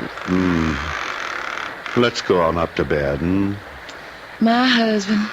All he ever seems to think of now he's made me his little goods and chattel. Nancy Lee, all I mean was I'm tired. Tired of me after 2 short weeks? You know I didn't mean that. Well, come here then. Lay your head on Mama's breast. Don't say that. Well, heaven, don't be so sensitive. Your Mama's dead and gone. Yes. Although sometimes, I swear to goodness, I get the feeling in this rickety old house she's still sort of around. Oh? What makes you think that? Well, don't jump so, darling. It's just a spooky feeling. Maybe you and me should have gotten rid of Westerly and gone back on to South Carolina with Mom and Papa. No. We can't leave here. Well, all right, sugar. Don't take on so. I didn't mean to jump at you. Oh, of course you didn't. You're just so kind to little old me, and you were so generous to lend the Colonel all that money to go back south with Mama to build up our old lovely old plantation again. It must be the size of half the state what it's costing to restore it. Well, it had gotten run down, sort of, but you've nothing to worry about, Buford. You'll get the money back. Of course, Nancy Lee. What is it? Oh, this old porch. It's starting to leak like a sieve. I'll have William look at it in the morning. That big old lame brain. Buford, if we're going to stay here at Westerly, I want some changes made. I'd like to do some rebuilding. We can discuss that in the morning. And I want some new servants. I don't want that silly old William and Hannah around. They've got to go. No. But Buford... Whatever happens, William and Hannah stay. And we stay. That's final. My Buford, you are so masterful when you get mad I could just swoon. Come on, let's go on up to bed, and I'll show you just how wonderful it is to be married.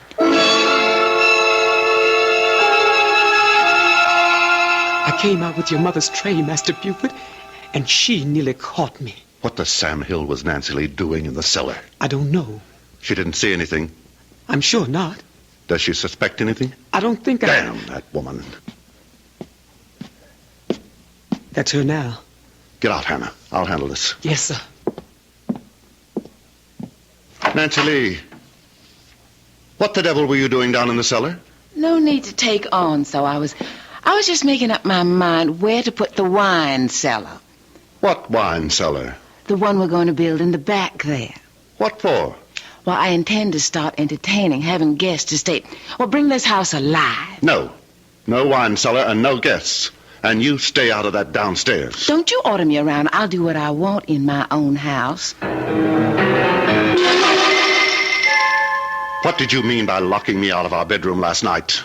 I don't allow anyone who can't behave like a gentleman in my room. If you think just by withholding your favors from me you can get your own way... Do listen to me, Buford. One way or another, I always get my own way, and don't you forget it.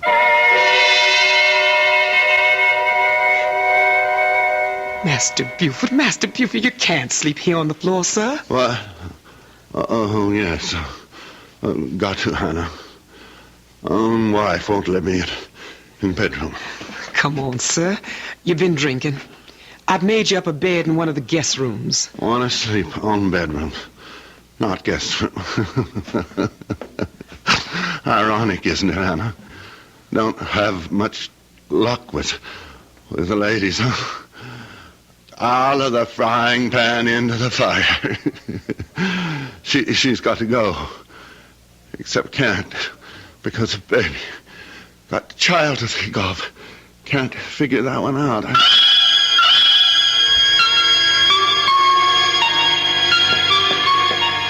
William, is my horse ready? Morning, Nancy Lee. My, ain't you the prettiest thing? I asked about my horse. Oh, yes, Miss Nancy. I combed and curried and shined that old horse. Would you bring him around to the front? Yes, sir, Miss Nancy. And the name is Mrs. Montgomery. Yes, Mrs. Montgomery. Oh, get out of my sight. When you bring him around, let me know. I'll be in the parlor. Buford? Here. Hannah said you wanted to see me. I want to talk to you. I'm afraid I don't have time. I'm going riding. That's what I want to talk to you about. Do you think it's wise? What? All this riding in your condition. In my condition?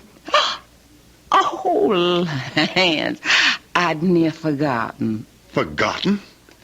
How could you forget the baby you're carrying? I'm sure I wouldn't if I were.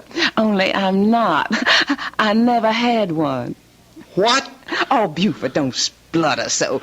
If you'd half a brain in your head, you'd have realized that long ago. It was all a trick to get me to marry you. At the time, you seemed such a catch, and the competition was a little heavy, so I thought I'd just make sure of you.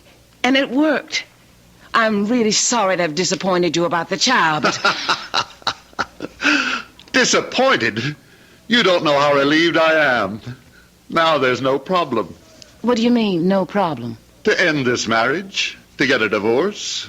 You think that's no problem? It shouldn't be. I'm prepared to make a reasonable settlement. And just what would you consider reasonable, Mr. Montgomery? We can waive the money I loaned your father and call it a day. The money you loaned my father. That wasn't a loan.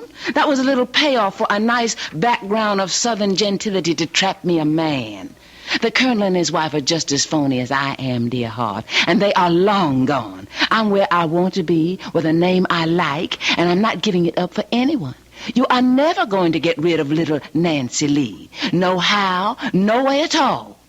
Now, if you'll excuse me, dear husband, Why, Hannah. Hello. Did you get a nice earful? The door was open, Mrs. Montgomery, and William asked me to come in here and tell you that he's waiting outside with your horse. He could have told me himself. And I hope that damn beast throws her and breaks her neck. All right, Hannah, what are you waiting for? It's your mother, sir. She's in a state. She insists on seeing you. No. I've had enough of Montgomery women for one day. Tell her No. Forget that, Hannah. I've changed my mind. I think I will pay Mama a visit. I have a little surprise for her.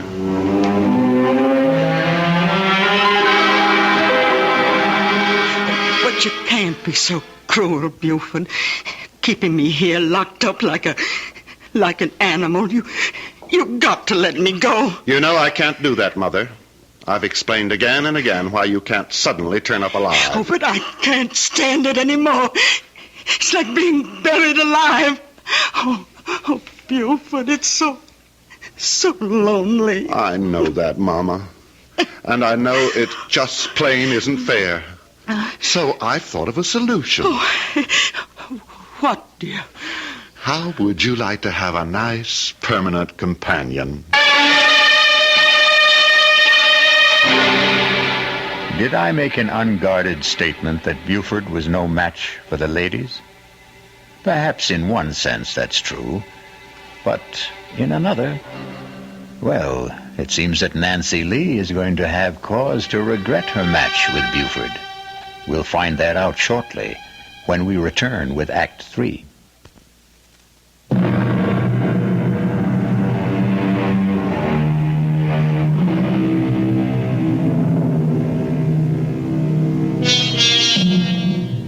Now, it's one thing to get away with disposing of someone already legally certified as dead and supposedly suitably interred. Nancy Lee is another problem. She can't have a convenient epileptic seizure.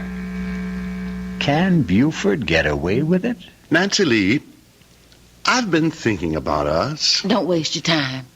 Nothing's going to change. I've got nobody but you and nowheres in the whole wide world to go. I'm a permanent fixture, Buford. Oh, I know that, honey. And I was wrong to think anything else. Don't you know I really want you here with all my heart? On my terms. Don't you try to fancy talk me. Won't you please let me tell you what I was thinking about? If you make it short. And sweet. What I was going to suggest, just to clear the air, sort of, and give us both a chance to get a new perspective, was a trip. I don't want to go anywheres with you. Oh, I didn't mean together. I meant just you alone, sugar. Washington, Baltimore, Philadelphia. You could buy yourself a whole new wardrobe. Like it was the trousseau you never really had. Oh, Washington, Baltimore, Philadelphia. Even Paris, France, if you want. Paris, France. Oh, Buford. Do you mean it? Anything's worth trying just to work things out for us. And to prove I mean it, you just go tell all your friends and everyone around that you're on your way. Oh, won't I make them squirm with envy? Washington, Philadelphia, Paris, France. Then you'll go? What woman would pass up the chance? Well, I'll ride everywhere this week and let everyone know. Just one thing, Buford, you ought to understand. Well, what's that, sugar? This doesn't change anything. I'm still going to spend the rest of my life right here in this house. Oh, I know that, Nancy Lee. I know that for sure.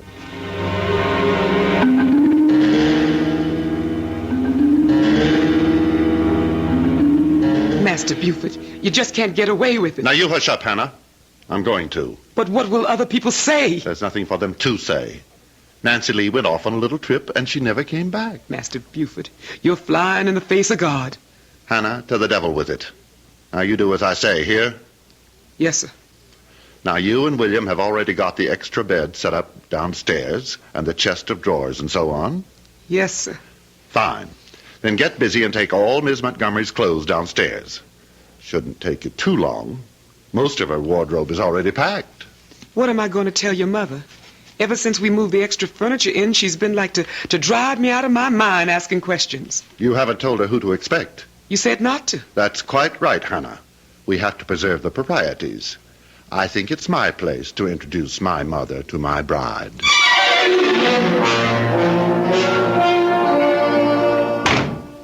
Oh, Miss Montgomery? What is it, Hannah? Master Buford asked me to have you go right downstairs as soon as you got back from riding. But I want a bath and change. He said right away, the moment you got here. Why? He said he had a little surprise for you. Oh, very well. Buford? Nancy Lee? Yes, what do you want me for? Come on down, I'll show you. Oh, for goodness sake. Hold that lantern a little higher, I can't see. How's that? Better. Right over here by the back wall. Hannah said you had a surprise. Why, Buford, you're going to do it. Do what? Put in my wine cellar while I'm gone. Something like that. Of course, we'll have to build regular bins instead of these old rickety shelves. You know what I thought when I was looking about down here before? Oh, what was that? If we tore down these shelves, well, what I mean is, I was sort of stepping off the house upstairs, and it's some longer than this cellar. Is it? Yes, I walked off the cellar, too. You suppose there might be any room behind there we could sort of scoop out to make it bigger? Now, why don't you and me just try and find out? Why don't we? Of course, I reckon we'll need help. Oh, I don't think so. It might be quite easy. Like this, for example. It's a secret door. And a room. There's someone in there. A room you're going to be sharing for a long time. No, I won't go in Oh, there. yes, you will. I'll scream. You'll do as you're told. You bit my hat. You can't. Get in there. You can't keep me in here. I'll scratch your eyes out of. Oh, no, you won't. You'll keep your mouth shut for once and do as you're told. Oh, no, I won't. You wouldn't dare shoot me. Don't tempt me. Buford, put that pistol down. No. It can't be. Who are you? Don't you remember the first Mrs. Montgomery? But your mother's dead. A popular misconception. Let's just keep this private, shall we? You're really Judge Montgomery's wife? Certainly. Buford, what is this slut doing here? Now, Mama, that's not nice. Isn't this that Nancy Lee person I warned you to stay away from? Yes, sir. Maybe about the one time you were right, Mama. Well, get her out of here. I don't want her. And I demand you release me, too. You know I can't do that. The best I can do is provide you with Nancy Lee. You're not going to lock me up with this horrid old woman. Now, that's no way to talk to your mother-in-law. Her what? Oh, I'm sorry, Mama. In all the excitement, I forgot to tell you. Nancy Lee's my bride. We got married. That makes you both Mrs. Montgomery's. That's how come I thought it would work out real nice to have you roommates. Sort of keep it all in the family.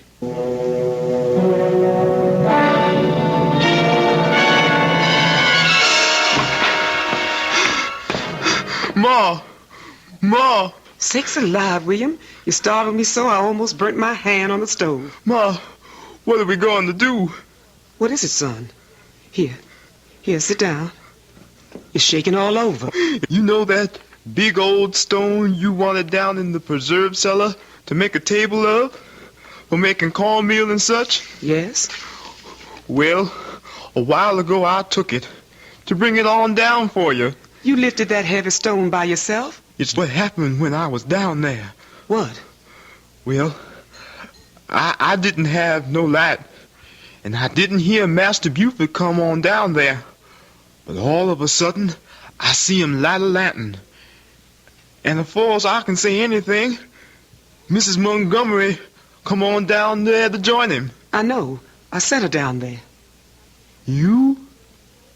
You knew what he was going to do to her? Son, you got to understand. I can't help myself. You knew he was going to throw her in that hidey hole with old Mrs. Montgomery? I knew. But she's so pretty. And he hurt her, Ma. Master Buford hurt her. He took that little girl that's like a little chickadee bird. And he's going to shut her up in there. Don't think about it now, son. I got to think on it. I couldn't be shut up, Ma. I couldn't be shut up nowhere. I know that, son. I'll just take my own throat with my hands like I done with someone a long time ago. Don't, William. Don't do that to yourself. No. Not to me. To Master Buford. To Master Buford, unless he lets her go. That's who I got to. No, William, no. Listen to me. Let me explain. Let me go, Ma. Let go.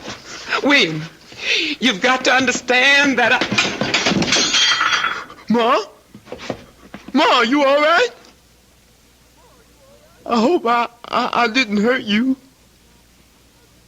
Ma? No. You all right? Just sleeping.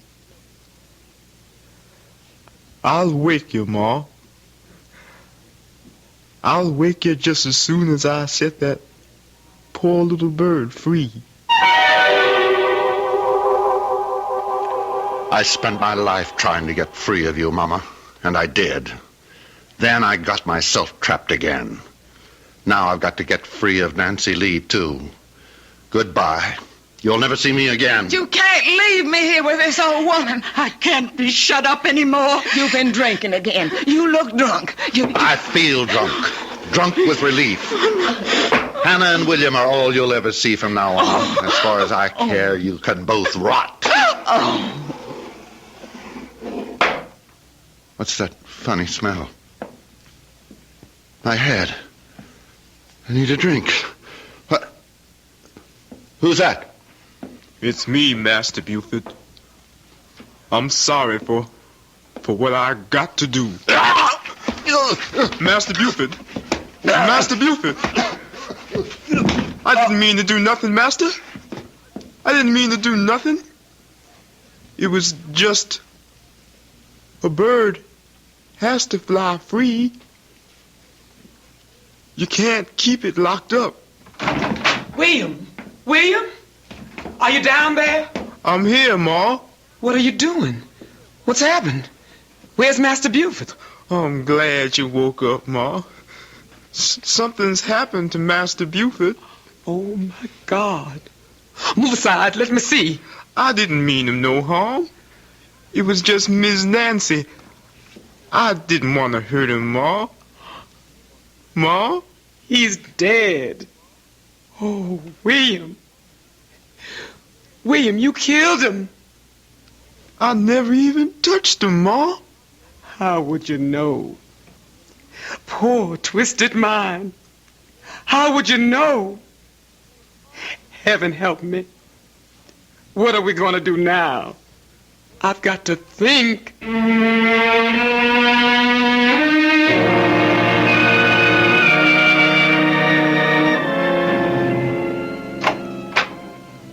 Well, I'm all packed.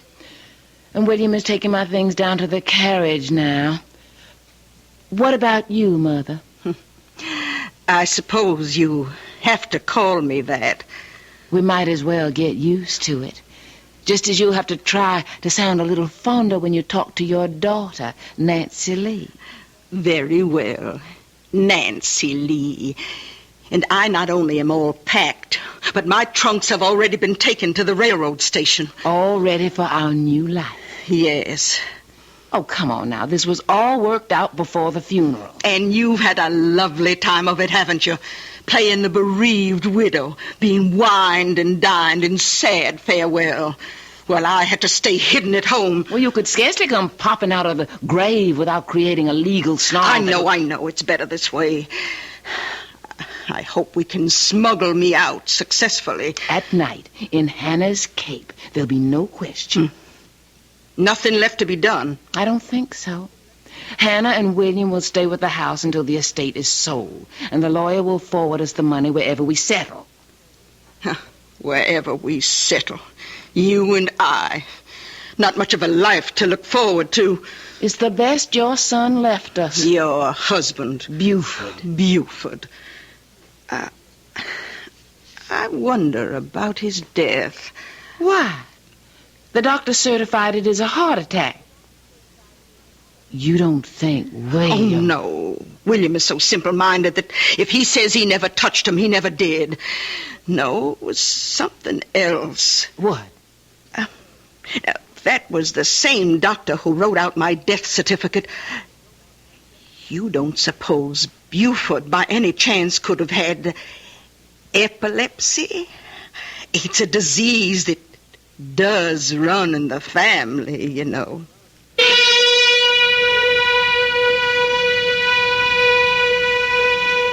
If Sarah Montgomery should have been right, then poor Buford went to far more than his just reward. After all, the coffin was already in the ground for over a week. But that's really too horrible a prospect to dwell on, isn't it? I'll return shortly.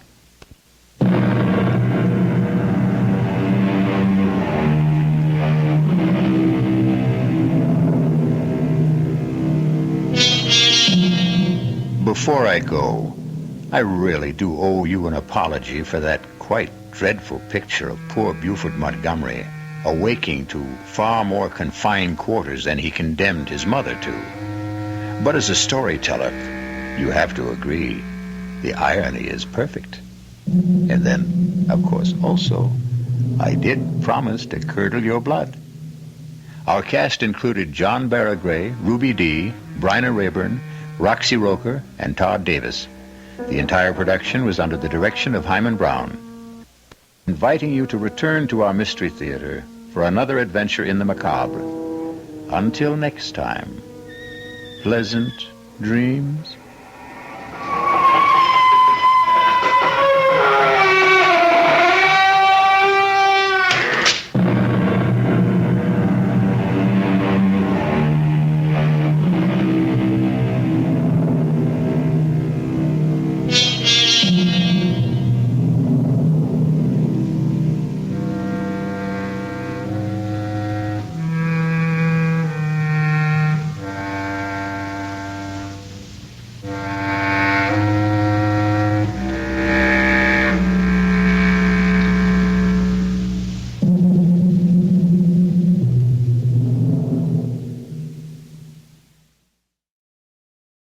And now, Mystery Theater, brought to you in part by True Value Hardware, your store of first choice.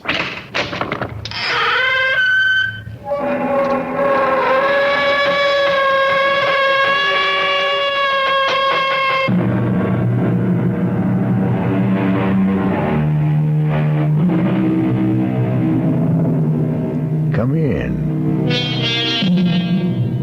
Welcome. I am E.G. Marshall. Welcome to the sound of suspense, to the fear you can hear. For the next 52 minutes, I will be your trainer. I say trainer because we are concerned with a horse, a remarkable, powerful stallion who not only runs, but who thinks. And what does he think about? In our spine-tingling tale, he will think most about revenge. Go, Spartacus, go! You'll find him. You'll catch him. And when you do, he's yours. All yours. Emily! Emily, here I See him, Spartacus. See him. I'm here, Emily. Get him. What? Go, get him.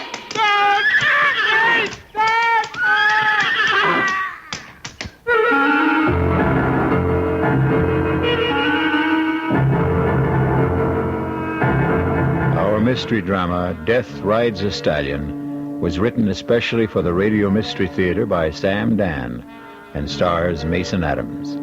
I'll be back shortly with Act One.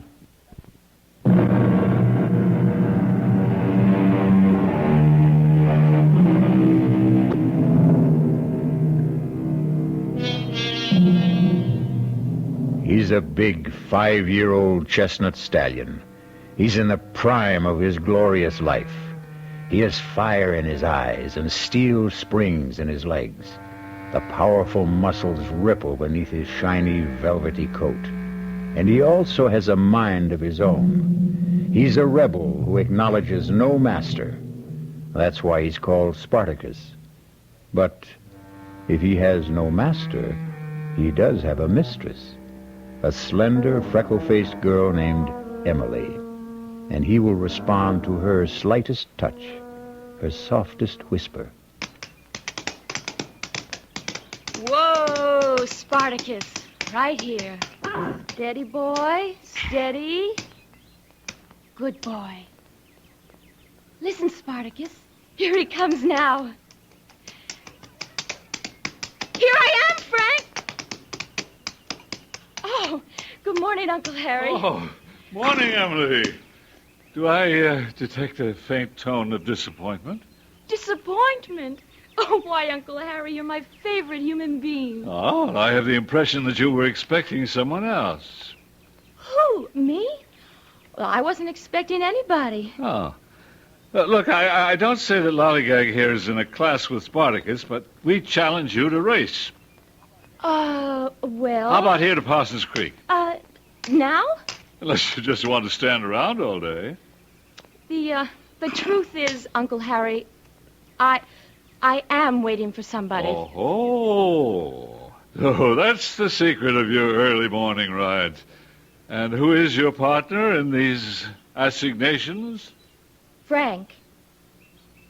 Oh. Well, there's no accounting for taste, I suppose. I think I'll commune with nature on my own. Up, Lolly, here. Uncle Harry, wait! Whoa there, Lolly. Emily, if everybody listened to you the way the horses do, you could rule the world. Uncle Harry, do you know what I think? No, ma'am, you're too deep for me. I think this morning Frank's going to ask me. Ask you what? Ask me what? Ask me to marry him, of course. Why would Frank do that? Why would he... Oh, I suppose I'm not really pretty enough for a man to ask. No, Emily, I never meant to imply that. Why, you're even prettier than Judy. No, I'm not. Nowhere near.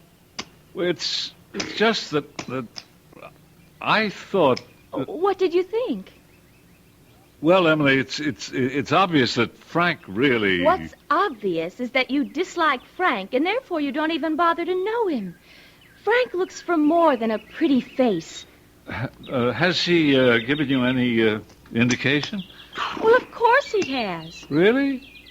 What did he say? He didn't say anything. Does he have to? It would help.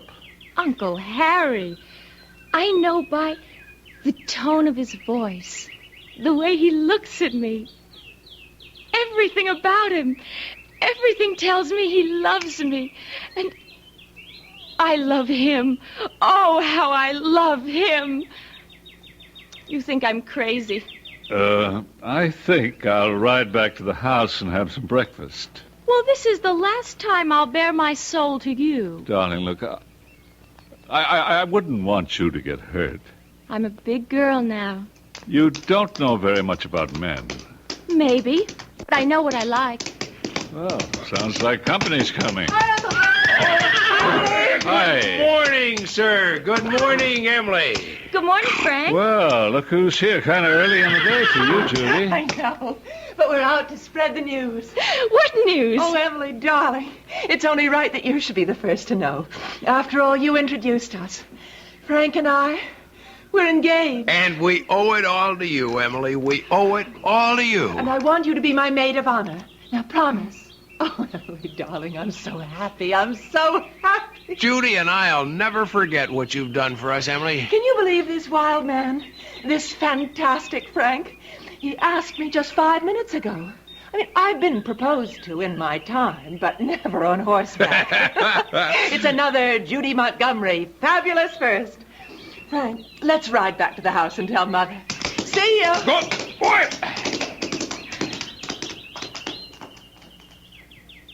Emily. They used to say, always a bridesmaid. But this time I'm doing better. Emily, I tried to tell you. I'm maid of honor. Maybe I'm getting there. Emily, he's not worth it. He is to me. Darling, please don't ride this morning. Why not? You're upset. I'm not upset. Oh, I can tell. All right, I'm upset. Emily, you'll get over it. I'm over it now. Emily, dear, one day you'll meet it. I'll never get over Emily, it. believe me. Let's go, Spartacus. Go. Emily, wait. Emily. Go.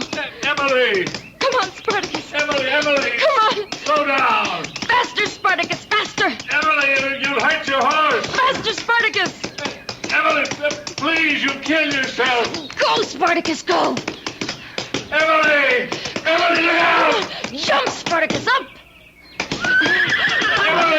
Emily, stop. Up, Spartacus, up.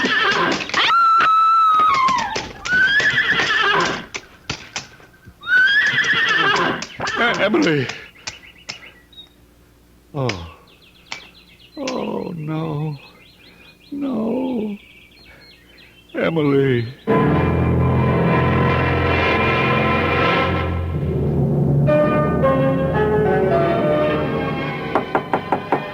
Come in. You wanted to see me, sir? Oh, it's you, Frank. Yes, sit down. Thank you. Wait till I shut off this music. Oh, let it play. It was her favorite rhapsody. So it was. How are the ladies? Well, Judy and Mrs. Montgomery have gone to bed. It's been a terrible ordeal. But with the coroner, why was all that necessary? You have to establish the cause of death. Well, wasn't it obvious? What a thoroughly obnoxious man. Why did he have to ask so many questions when he knew from the start that his verdict would be accidental death? There isn't anything that I could do about it. But I disagree with the verdict. Well, what other verdict is possible? Murder. Murder? What? Do you mean someone killed her? Yes. Who? You. Me? Yes, you. But that's impossible. Why is it impossible? Well, because I wasn't even there. You were there. What are you saying, sir? You don't have to call me sir. Don't pretend with me. I can see through you. You're a young hustler on the make. You have no right to accuse me of it. You used Emily to get to Judy. You're going to marry Judy for her money. I don't think I have to sit here and listen to There's nothing intrinsically wrong with marrying for money. Does anyone seriously believe that poverty improves the quality of love? I married Mrs. Montgomery's sister for her money. Yes, I married her for her money. She married me for my looks, and both of us knew it. And we've had a perfect marriage. But you're a scoundrel, and you won't even give Judy her money's worth. Now, look here, sir. I said don't call me sir. You can relax with me. Don't be afraid. Even though every word I say is true, I couldn't prove any of it. None of it's true. You accuse me of killing Emily. That's a lie. You say I was there. You know I wasn't there. I was with Judy. We were riding back to the house. You know it for a fact. Have a drink. I don't drink. Don't say it so smugly. You have other vices that are worse. I say you were with Emily. I was not. No, don't interrupt. Since the very day you met Emily or arranged to meet her, you've been with her always. I think you're mad. That's my saving grace. But to say that I was with Emily when you know... You were with her as far as she was concerned. I don't know what you're talking about. So few. So few girls like Emily in the world. Oh, what a shame that you had to waste one of them. You knew that she was in love with you. Well, love, I'd say it was a crush. Girls like Emily don't have crushes. They fall in love only once, and it's forever. She was in love with you, and you know it. Admit it. What is this, an inquisition? I don't have to put up with this. Of course you don't, but don't try my patience either. I'm doing this for your good. For my good? Make it difficult for me, and I'll wash my hands of the whole business. Why do you say for my good? If she fell in love with you of her own accord, well, that's a tragedy, but it's her tragedy. But if you made her fall in love with you, you're guilty of murder. Why? Because you knew it would kill her. The fact that you were only playing with her would kill her. The fact that you were only using her would kill her. All right. Maybe I did lead her to believe that I was in love with her. And it's murder in the first degree. Premeditated. I didn't know she'd take it this way. You knew. You knew it would destroy her one way or another. Okay, Harry. I killed her. That's what you want me to say, isn't it? Yes. Well, maybe she'll forgive you. Oh, come on, Harry. That's unworthy of you. Sure, I killed her. And you know why it doesn't destroy me? Because she was a girl who walked around saying to the whole world, kill me. Please, somebody kill me. She was so trusting, so naive. Anybody could have broken her heart. Anybody could have betrayed her. Nobody has the right to be that defenseless. I was just the guy who happened along. Yes. Well, despite it all, she'll forgive you. Sure, Harry. Don't humor me. She loves you. And when she loves forever. A little thing like death isn't going to stop her.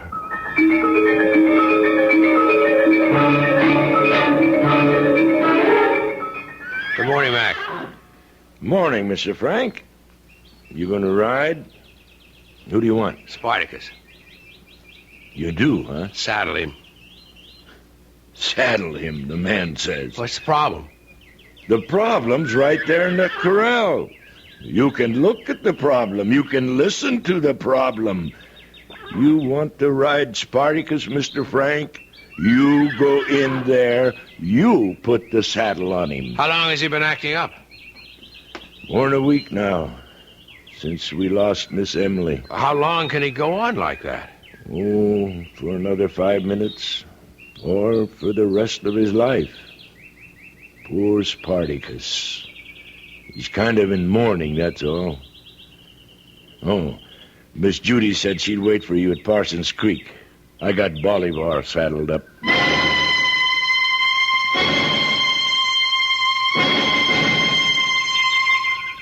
You know, Frank, ever since I was a little girl, nice things have always happened to me here at Parsons Creek.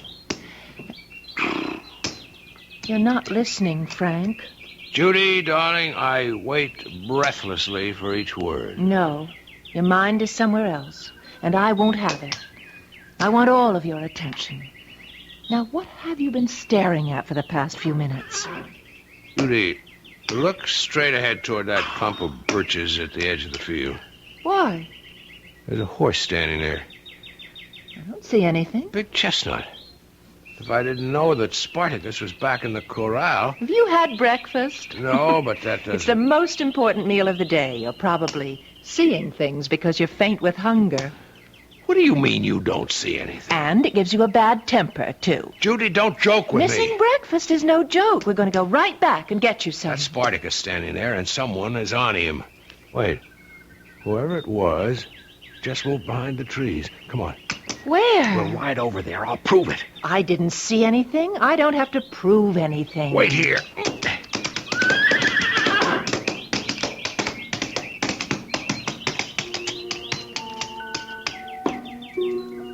Good morning, Frank. Where have you been all week? Emily. I've been waiting for you here every day. You're not angry with me, are you, Frank? Emily. Where would you like to ride this morning?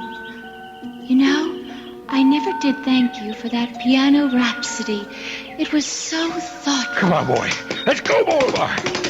Frank, don't go. Don't go, Frank. Ready to go back for breakfast, Frank? Yeah. Well, was anybody there? Oh, no.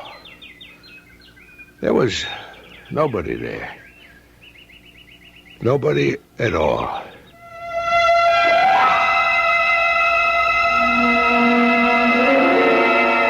It could be a bad dream. And everything will be all right when Frank wakes up.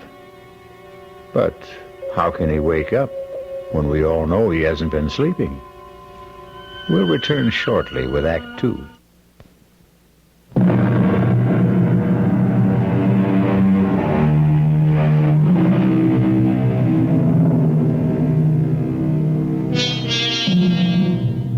And now, Act 2 of Death Rides a Stallion. Frank has gotten over the shock of seeing and hearing a dead Emily, but not completely, it seems, as he has breakfast with Judy. More coffee, Frank, darling? Thank you. You know, you weren't exactly filled with chatter and high spirits this morning. Sorry, Judy. You hardly said a word, all during our ride. I guess you're right. I should never skip breakfast. Oh, no, that isn't true. You should always skip breakfast, or you'll wind up fat as a pig. The wit and wisdom of Uncle Harry. Morning, sir. And how are the true lovers this morning? Oh, I'm fine. Frank is a bit gloomy, though. I'm not gloomy. Yes, I would say you are. I'm an expert on gloom. I was once engaged to a boy. Do you remember him, Uncle Harry, the tall, blonde? The one whose father owned all that oil? No, he was a redhead. The blonde's name was George something or other. Oh. Anyhow, he was undoubtedly the gloomiest human being east of the Mississippi. Well, Frank, what's the problem? Isn't any problem. Frank's been seeing things. Is that a fact? Now, Judy. Now, Frank, don't deny it. He was actually convinced he saw Spartacus out riding this morning. Spartacus? And somebody was on him. Whoa, that's remarkable. Not to mention impossible. In the first place, nobody's been able to ride Spartacus since poor Emily. And in the second place, Spartacus hasn't left the stable in all that time. Who was supposed to have been riding him, Frank? Look, the whole thing was a kind of a hallucination. Now, please forget it. All right, darling. Will you be judge at the competitions this year, Uncle Harry? Well, is it still on? After all, darling, we're in mourning. Oh, would Emily have wanted us to call off the show? What better way is there to remember her? Poor child. Frank, do you think that we should... Where's Frank? Well, he was just sitting here. Where'd he go?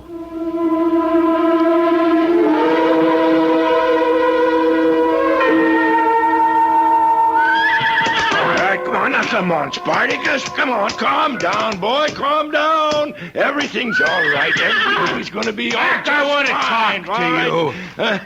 Oh, good morning. That's Spartacus. Still can't do a thing with him. You don't have to play that game for me anymore, Mac. Game, Mr. Frank? Tell me the truth, or I'm going to beat it out of you.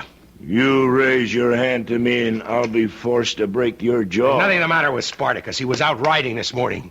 But that's news to me. Who's paying you off? Mr. Frank, that jaw of yours is starting to look like a good target. You saddled Spartacus after I left here. I saw him. He was near Parsons Creek.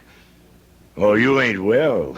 You want to sit down? I'll get you a glass of water. Now, just get sit your down. filthy hands off me. Frank, what's the matter? Nothing is the matter, Judy. Mac? I think the sun's a little strong this morning, Miss Judy, and you know these city fellas, they never wear hats. Frank, you don't look well at all. I'm fine. Now listen, darling, listen to me. I'm going to call Dr. Stoneman. I don't need a doctor. Yes, you do. You do. I don't want to hear another word. You just go to your room and rest.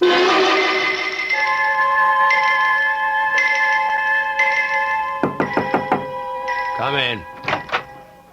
Oh, it's you. Darling, I don't want to hear another word. Just go to your room and rest. Well, I can tell who's going to wear the pants in your family.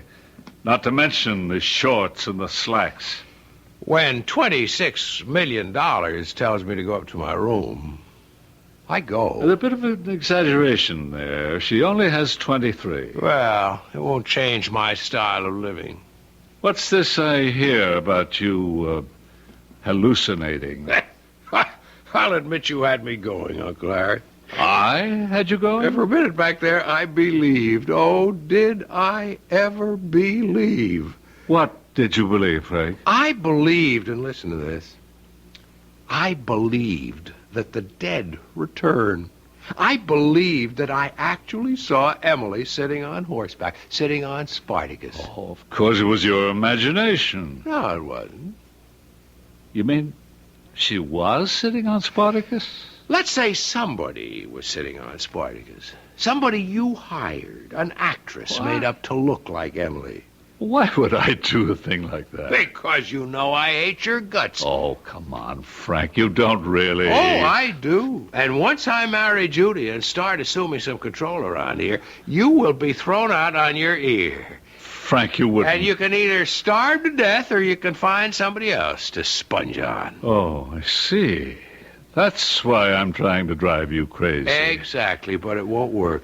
Yes, I could have hired someone to impersonate Emily. But I could never get her on Spartacus. That horse is completely unmanageable. I think you're bribing that fool down at the stables. Oh, don't let that pose of his throw you. He's far from a fool. Actually, he's a physicist. You plan to put this girl, this actress, on Spartacus, and my vivid imagination would then do the rest. He just realized one day that live horses were more interesting than dead mathematics. Oh, I blew it this morning. No question about that. I panicked. I lost my cool. First, when I actually thought it was Emily. Second, when I tried to put muscle on that moron at the stables. Frank, believe me, his IQ is higher than yours. I lost points with Judy, but it'll never happen again. Sorry to end your fun so soon, Uncle Harry. Come in.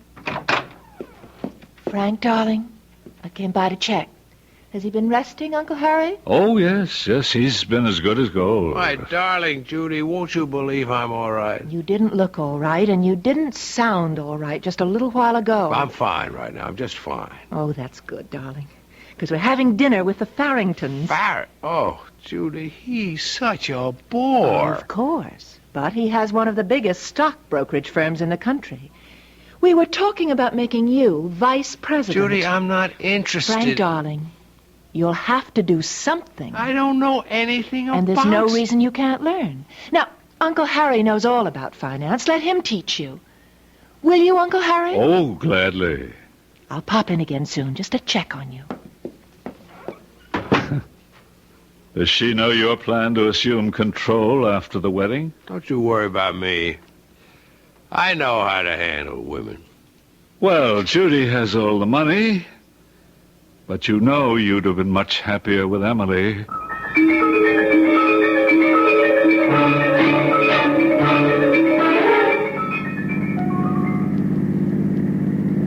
I was so proud of you this evening, Frank. You were so attentive and so interested. You hung on Jim Farrington's every word. I'm going to work for him. No, dear, not for him. With him. After all, Mother and I are major stockholders in Farrington and Company.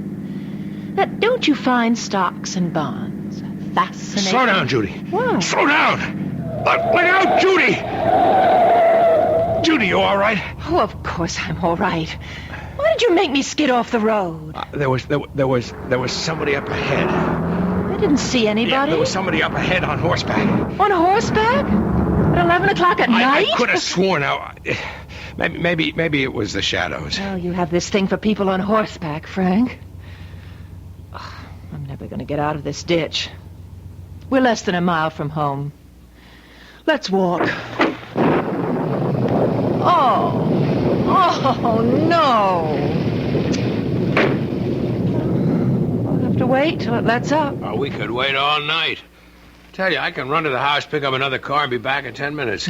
Oh, I was waiting for you to suggest the gallant thing, darling. Mind waiting alone? Why should I mind? These are my woods. Well, there goes.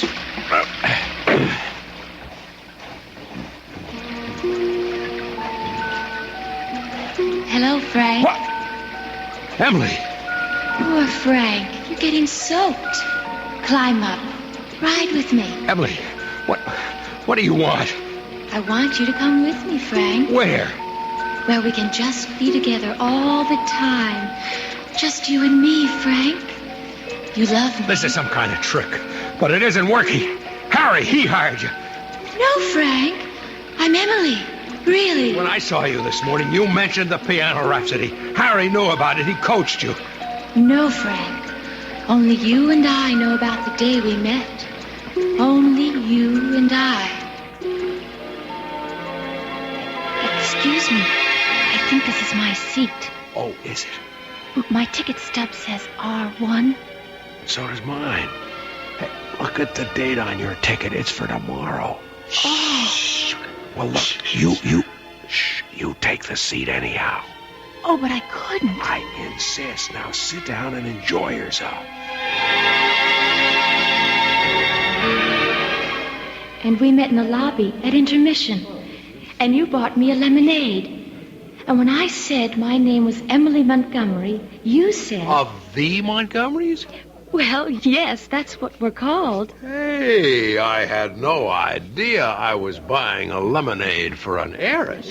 Oh, I'm not an heiress. My stepsister Judy has the money.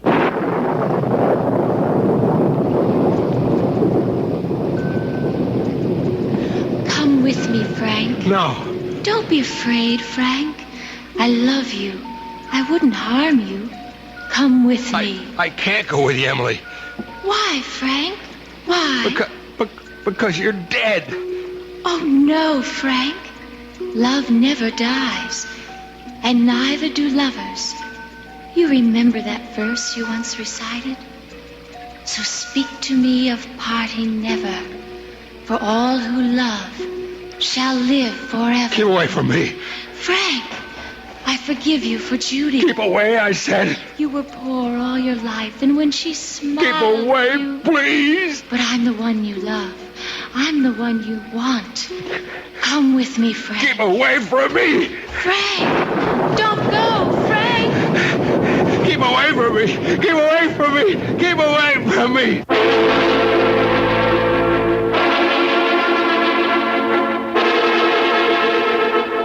And so, we have here a man who is sprinting down a country road at midnight, in a pouring rain, shouting, "Keep away from me." And his urgent plea is directed to a dead young lady. And yet, 12 hours ago, he was convinced that the dead do not return. We'll return shortly with Act 3.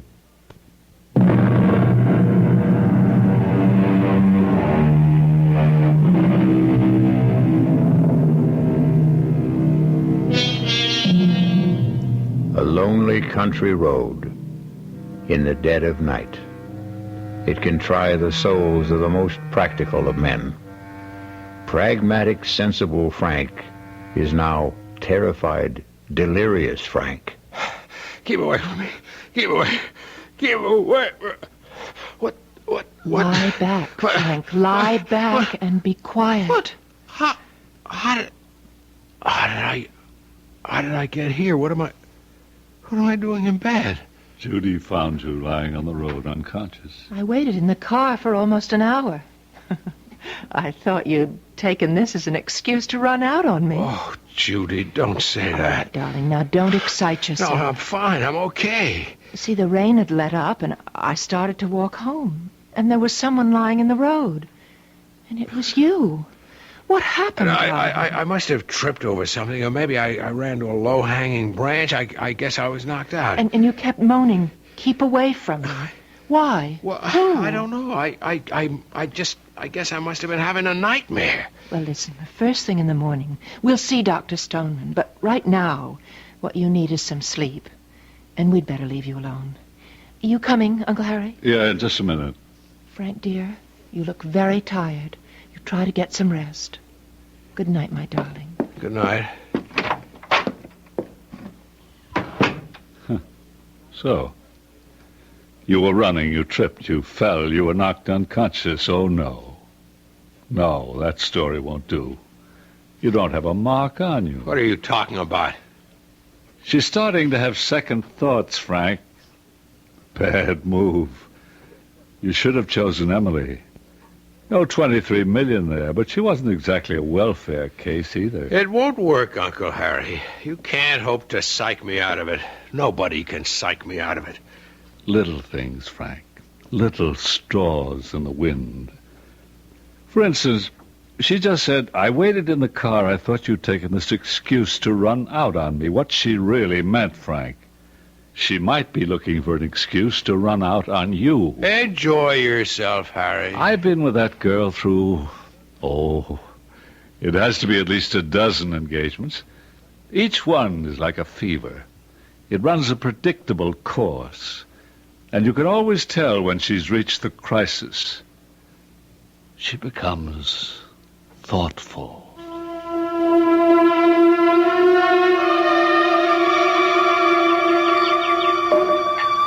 Pour you another glass of wine, dear. Judy, more wine? No.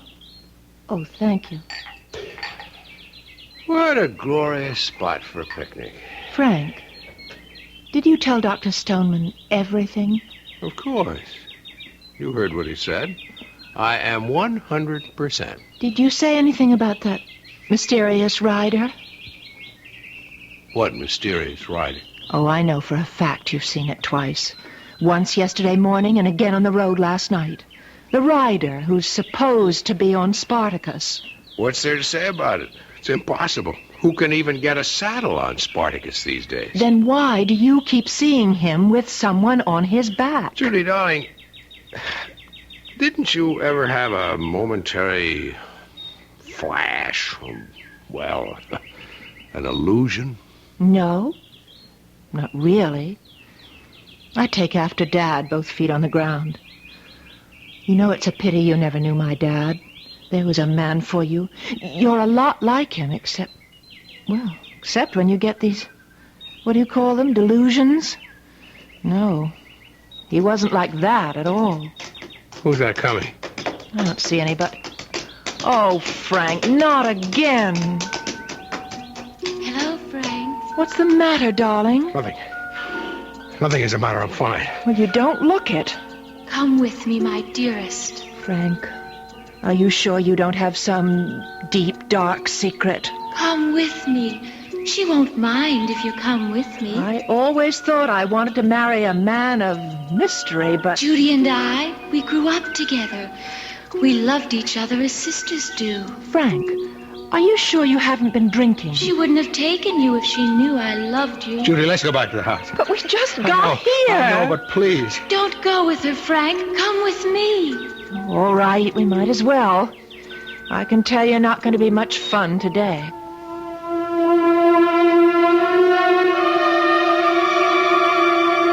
Good morning, Mr. Frank.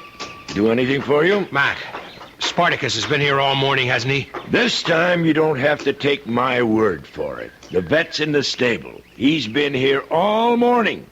Ask him. Want me to call him? No, never mind. Hey, you look nervous, Mr. Frank. You ought to get some rest. Yeah, sure. The vet's been here all morning, and so is Spartacus. Why do you keep asking? How long will it take you to saddle Spartacus?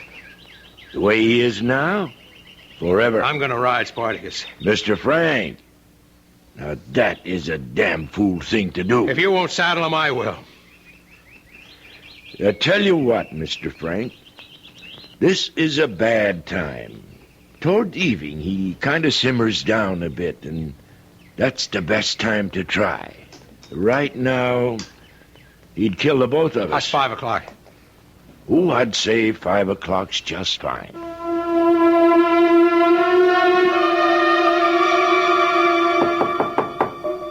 Come in. Well, I'm here to attend your education as a budding financier, as per your fiancé's instructions. So, let's begin with something right up your alley. Let me tell you about watered stock. Oh, shut up. People have been talking about you. Mac in the stables, for one. He tells me that you intend to ride Spartacus. That's right. Why? Harry, at first I thought you were out to destroy my mind. with an actress who was impersonating Emily on Spartacus. That's impossible. Might have been fun at that. Now I know for sure that I am having hallucinations. I keep seeing Emily. Oh, that's bad. But as long as I'm aware of it, I can handle it. It's my own mind, and I can control it. Hooray for you. The key to this thing is Spartacus. If I can break that horse, I can break this whole psychological hang-up. Well, that's what you think it is, a psychological hang-up. Absolutely. Judy's also been talking about you. She's a little disturbed. I didn't notice. Yeah, key sign. Tell me, did she talk about her father yet? No. You sure? Well, she happened to mention him briefly. But his name did come up. Just in passing. Oh, bad news for you. Why don't you get out of here? I don't think she'll ever marry anybody. None of this is going to work, Harry. Her daddy was just too overwhelming a man. She's attracted to guys who resemble him. And then when she finds out the resemblance is only superficial, she's done it no fewer than 12 times.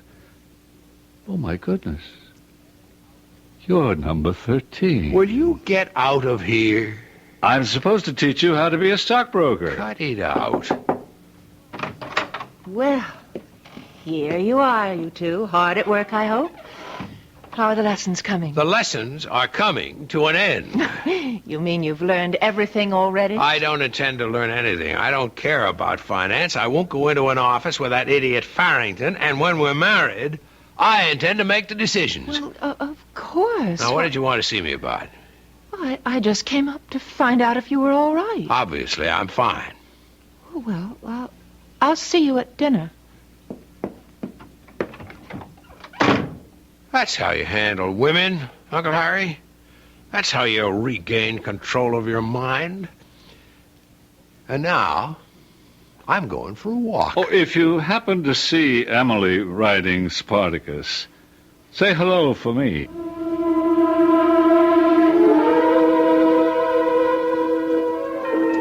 Hello, Frank. Emily, you're either in my mind or you really are out there.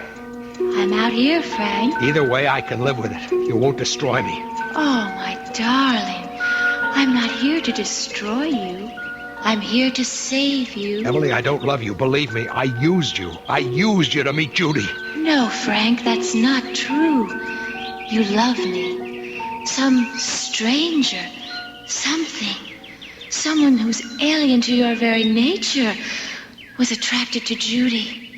Oh, Frank, she won't marry you. She doesn't love you. She will marry me. I've come for you, Frank. We'll be together, always. Go away from me. Speak to me of parting never. For those who love shall live forever. Emily, I don't want you. Yes, you do. Oh, how badly you want me. How you need me. I can live with this. I can keep seeing you and talking to you. It won't destroy me. I'll just get used to it. I will get used to it.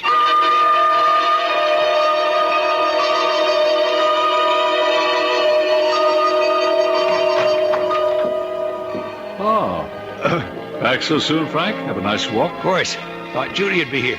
Wanted to find out what the plan was for dinner. Aren't you the newly appointed planner? No, not when it comes to dinner. That's a woman's prerogative. Well, Judy isn't here. Where'd she go? She left for the airport. Why? I wouldn't know. Did something come up suddenly? Probably. Oh, she left you this note. Thanks. Frank, darling, how lucky we are to find out sooner rather than late. Obviously, it isn't going to work. The one thing I must have in my life is someone solid, dependable, someone who has a clearly defined goal and purpose. You're wonderful, Frank, but so moody, so unpredictable. How ironic. You would have been just right for Emily. I realize that now. Had she lived, I'm sure you would have found each other. I hope we can meet again as friends. Judy. Well, Frank, I'm sorry. Let me pour you a drink. I'll ride that damn horse. I'll kill him.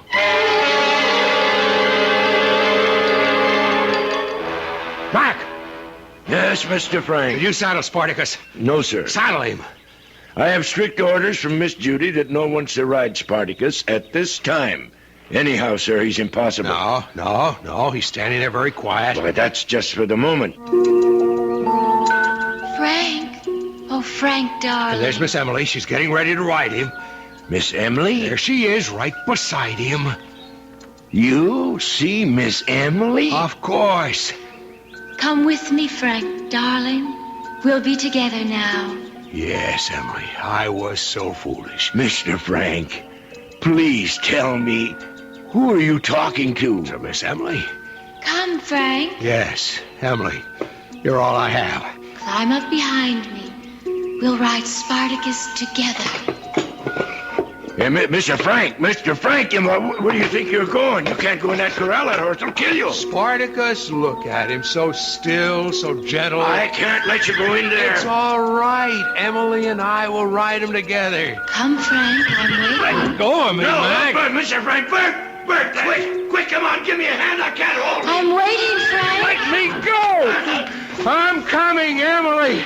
Mr. Frank, get out of that corral. Climb on, Frank. Climb on. Get away from that horse! Get away! Don't be afraid of him, Frank. Climb on. Don't touch him, Mr. Frank! Back away! Here, let me help you. Back away! Take my hand, Frank. Yes. No. Take my hand. Yes, Emily, yes. Don't touch that horse! Don't be afraid, Frank. Emily, give me your hand. Emily, where are you? Emily! Emily, help me! Help me! Mr. Frank! No!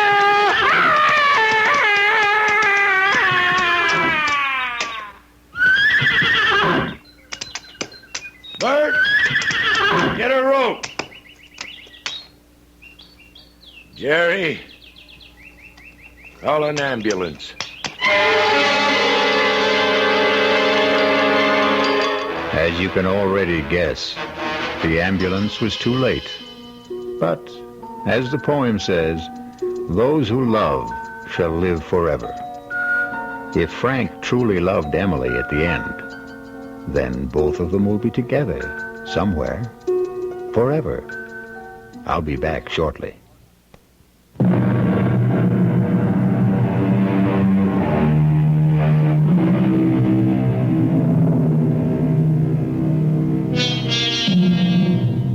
Do you believe the story of Spartacus? Well, maybe you should, because whenever we vouch for something, we say it's from the horse's mouth. That's because everyone knows that horses never lie. Our cast included Mason Adams, Marion Seldes, Paul McGrath, Barbara Worthington, and Harry Belliver. The entire production was under the direction of Hyman Brown. This is E.G. Marshall inviting you to return to our Mystery Theater for another adventure in the macabre. Until next time, dreams.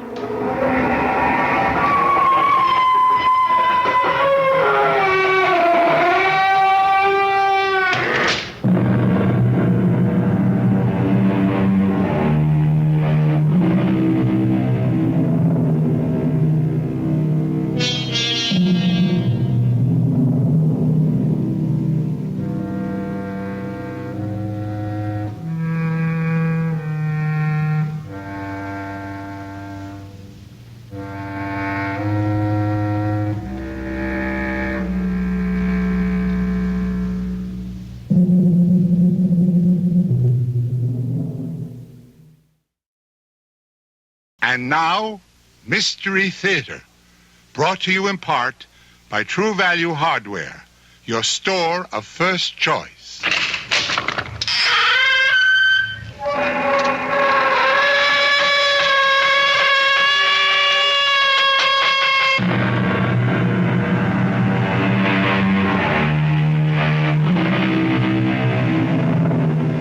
Come in. Welcome. I'm E.G. Marshall. Welcome to the sound of suspense, to the fear you can hear. Consider this. What is the nature of danger? Is it a clear threat to our safety? Or is it a murky product of our imagination? And what is safety? Do we ever really possess it? Isn't there always danger? Our tale is about a little old lady who ran from danger and was pursued by a cat. How did you get into this house? Now get. I didn't even touch you. What's the matter with you? Now, sooner or later, you're going to have to get out of my house. Don't you think I want to feed you? Because I'm not. There's nothing in the house to eat anyway. How in the world did you ever get in here? How am I going to get rid of you?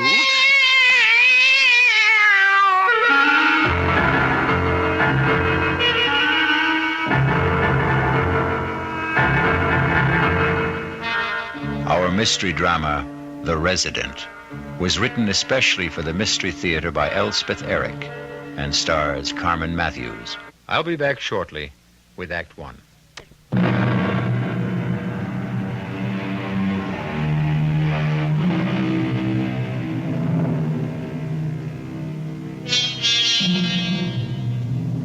It's hard to live with danger. Hard if you're old, elderly. Hard if you're a woman. And hardest if you're alone. Miss Malvina Thripp is elderly, a woman, and alone. Oh, my. Oh, how many years since I lived in a place with stairs? 40 at the very least. Well, how am I going to navigate up and down 6-8 times a day at my age? Well, I wanted to get out of the city, and here I am. Oh, but it's a nice house. It really is a nice house. What was that? Was that a cat? Didn't I hear a cat? I'm sure... All right, Malvina. You heard a cat. There's nothing surprising about hearing a cat, nothing alarming. The thing is that I haven't lived in a house since I was a child. It makes me feel very alone. Not that I'm not used to being alone. I like being alone. But in the city, there was always somebody around. Other tenants. Not necessarily anyone you'd want to know or even talk to, but you'd meet them maybe in the elevator and exchange a few words. Not that I even knew their names or cared to. Also, there were the children at school. But I never knew what to say to them either. What I really liked was to talk to people on buses. Because sooner or later, one of us had to get off. Quiet out there, Cat. Cat, go away. Honestly, Cat, I will not let you in my house. Well, where are you? After all that racket, where are you? Cat? Gone off to howl at somebody else. Well, good. All that meowing. Well, how in the world did you get in here? Did you skitter through the door without my seeing you? My, you're a big cat, aren't you? Big yellow eyes. And you're sitting in my chair, you know that. Get down. Get off my chair. Get... I didn't even touch you. What's the matter with you? Who could that be?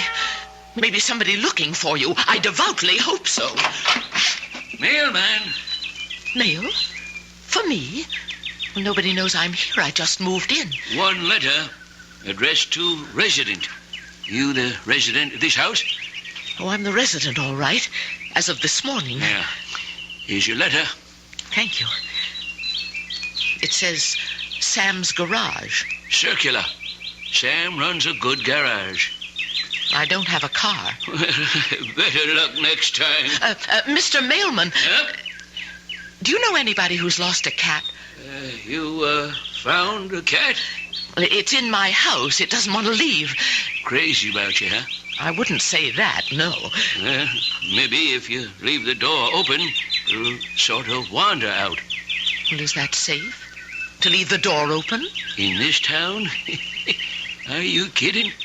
Well, It's good to hear that. I had a cooperative apartment in the city. Every cent I had was invested in it, and I traded it for this house to be safe. Everybody here was born here and is about to die here. I'll inquire around if anybody's lost a cat. Oh, thank you. I'd appreciate it. Oh, no. Leave it open, he said. Safe, he said.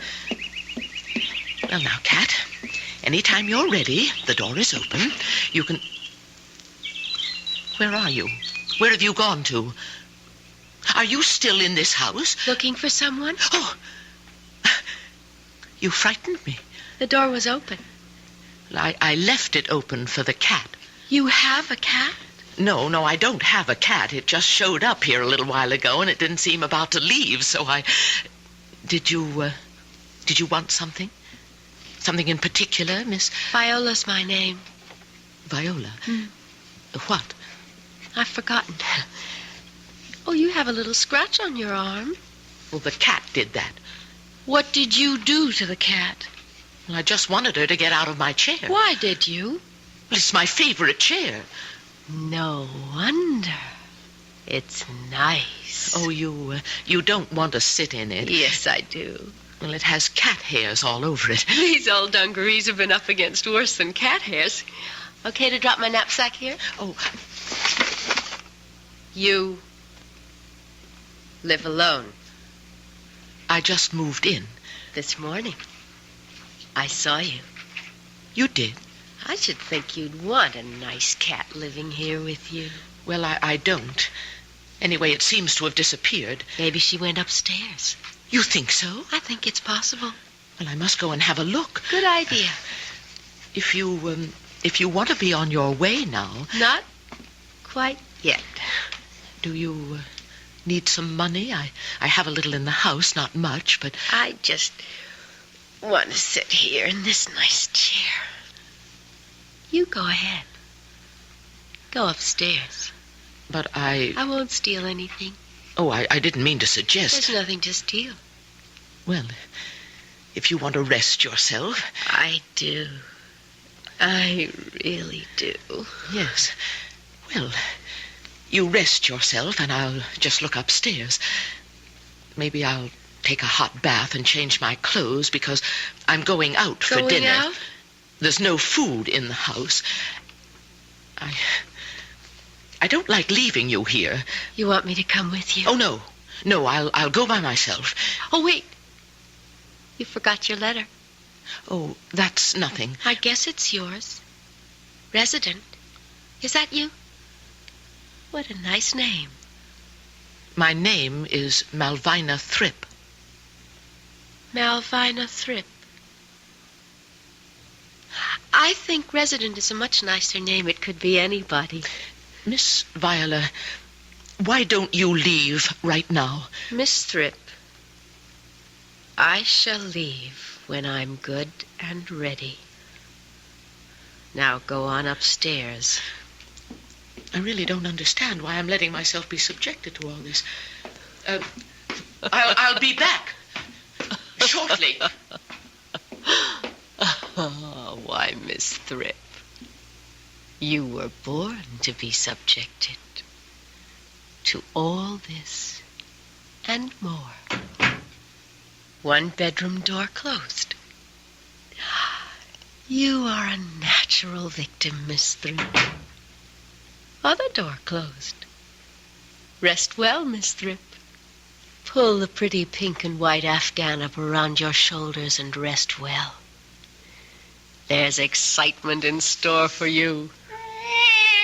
Oh, there you are, my beautiful. Come here. Come, Evil. Come to my arms. Oh, my beautiful evil one. She's lying down now, upstairs on her little white bed. She's staring at the ceiling, making plans.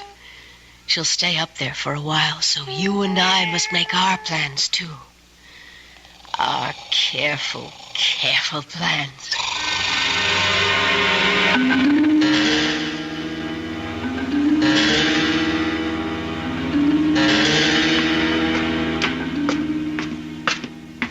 Feeling better, Miss Thrip? You're still here. You've changed your clothes. What on earth are you doing? This is our dinner. I'm going out. I told you. Look, a barbecued chicken and a bottle of wine. What on earth? I had them in my knapsack. On the road, I buy a chicken and a bottle of wine every day. Have a drumstick. I couldn't. Not hungry? Not a bit hungry. Oh. You pack up your chicken and your wine and your knapsack and you get out of my house. Miss Thrip, you sit down. Sit down. You old fool. Now listen to me. You're a selfish old lady. Here you are with a little gem of a house, 2 bedrooms, and you won't even share a little corner of it. Well, it's my house. It's my house. Mine, mine, mine. What a way to talk. But it is my... Don't you know what it is to share? Why should I share my house with you? With anybody, if I don't want to? It's sharing that makes life beautiful, Miss Thrip. Don't you know that, for heaven's sake? No. Well, then you are going to learn. Here. Have some wine. Well, perhaps I'd better. Of course you'd better. There you are. Say thank you, Viola. Thank you. Viola. Viola. Thank you, Viola. Eat a piece of chicken. No, I couldn't. But thank you, Viola. Finish the wine. Drink it all down. I don't drink wine as a rule, or anything else. Rules were made to be broken. Do you like me, Miss Thrip? Well, I'm sure you're a very nice girl, really, but don't you think you ought... I mean, do your parents know where you are, what you're doing? What are parents? Your father, your mother. Oh, my biological predecessors. Do they know what you're doing? Wandering about with a knapsack, living off of chicken and wine? Let me fill your glass. They don't care. And I don't care. It's very strange. Only the very weak cling to their families. Well, I know I'm not strong, but on the other hand, I'm not weak either. I don't think I am. Wishy-washy. I've supported myself. I've lived alone. I haven't complained. You call that being strong? Well, it isn't being weak. Anyway, I've never thought it was. You've endured, Miss Thrip. Strong people don't endure things. They change them. Well, they take things and they change them. I wouldn't know how to change. To take. If one way doesn't work, try another, that's how. The thing is, get what you want. Well, I want my house. I want my house. Take it. If you just go. Make me. If the cat would just go. If I could just have my house back again the way it was when I moved in. You want more chicken, Miss Thrip? Oh, no. It's the cat. She's back. You like those bones, do you, my lovely? My evil? My beautiful evil?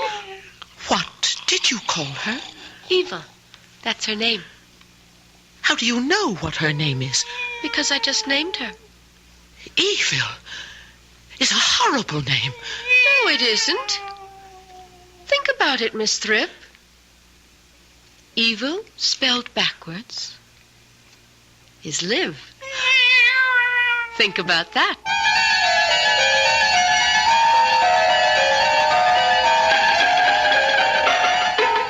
Evil spelled backwards is live. E-V-I-L. L-I-V-E. The girl's right, no doubt about it. But wait. Take the same letters and mix them up again, and they spell vile. V-I-L-E. Think about that. I'll be back shortly with Act 2.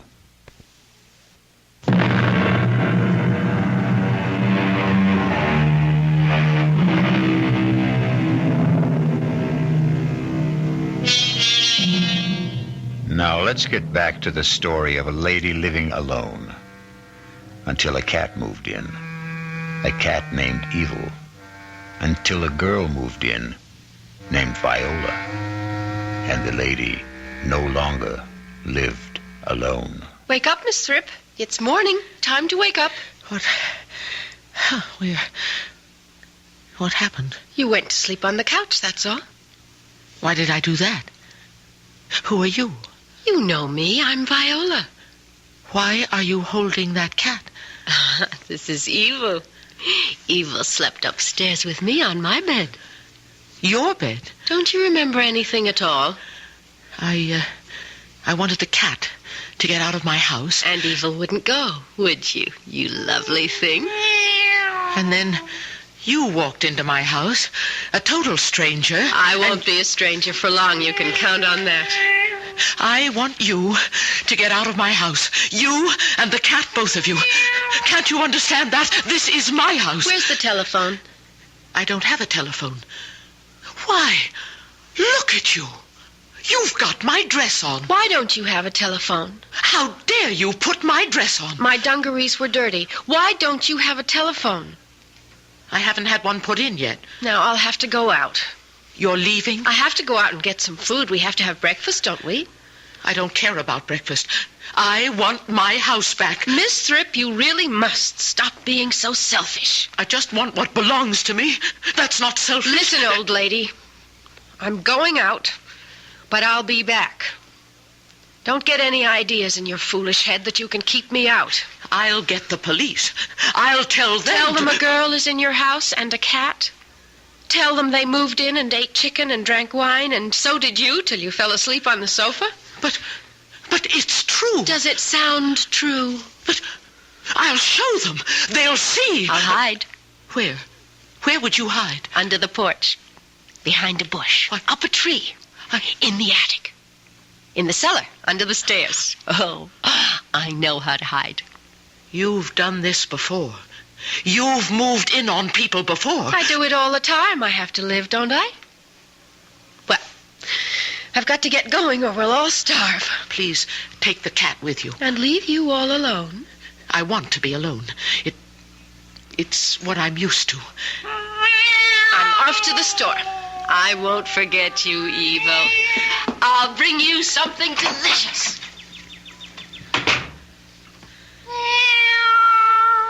Be quiet, cat. I want to think. I'm afraid. That's what I am. Scared to death. Oh, I wish I had my little apartment back in the city. I loved it there. I really did. Well, no use thinking about that. Those people have it now. They'd never let me have it again and take back this awful house.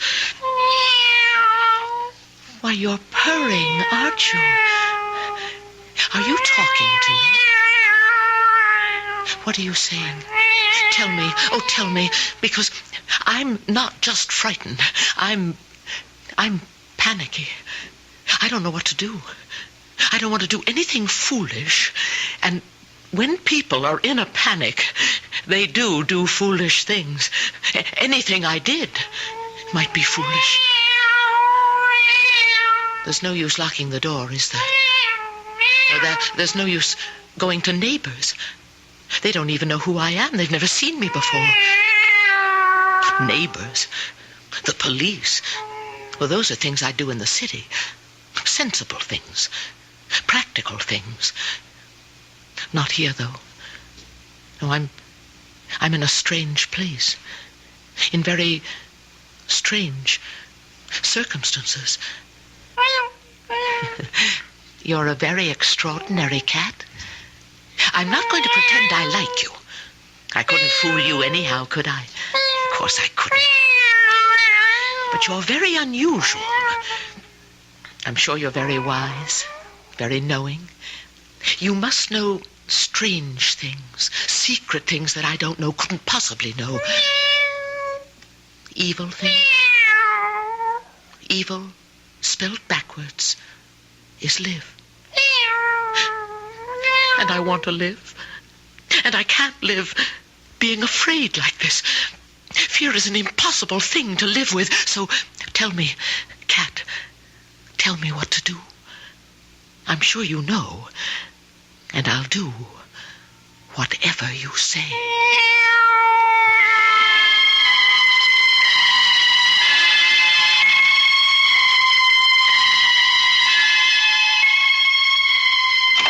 I'm back.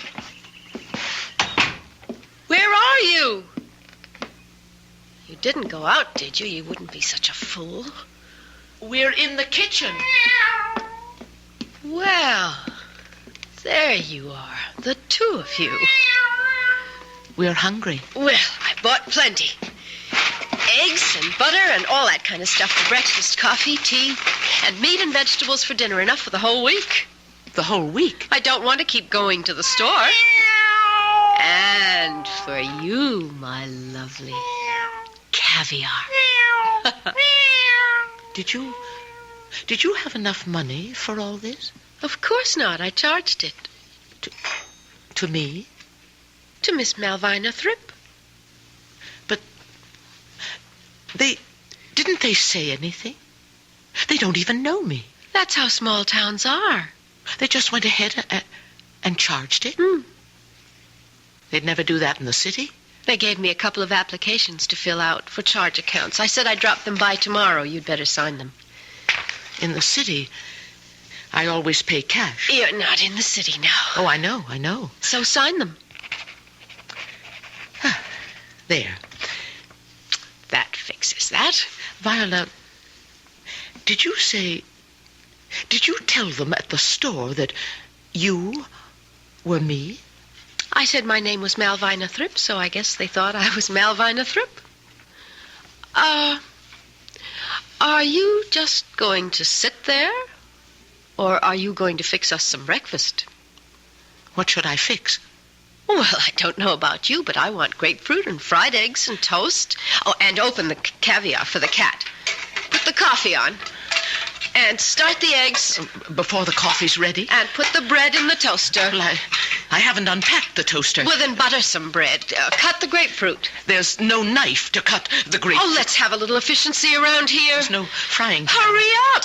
I can't. There's the butter, there's the bread. Now put the butter on the bread. Use your fingers. I can't understand why I'm doing all this. I am telling you to. There's no reason. And you like it. I don't. You like being told what to do. I hate it. All right, Miss Thrip. You may not like it now, but you'll get where you like it. Never. I won't. You'll get where you can't live without it, Miss Thrip. You just wait and see. You're a very passive person, Miss Thrip. And passive people need someone to tell them what to do. And then when they do it, they get a pat on the head and they are very, very happy. Is that how it is? That's how it is. To the end of time. The coffee's ready. People like you need people like me.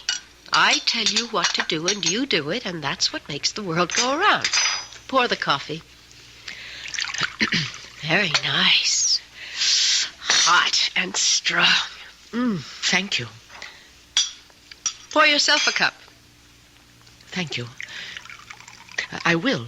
You're getting the hang of it. Of what? Of doing as you're told. Am I?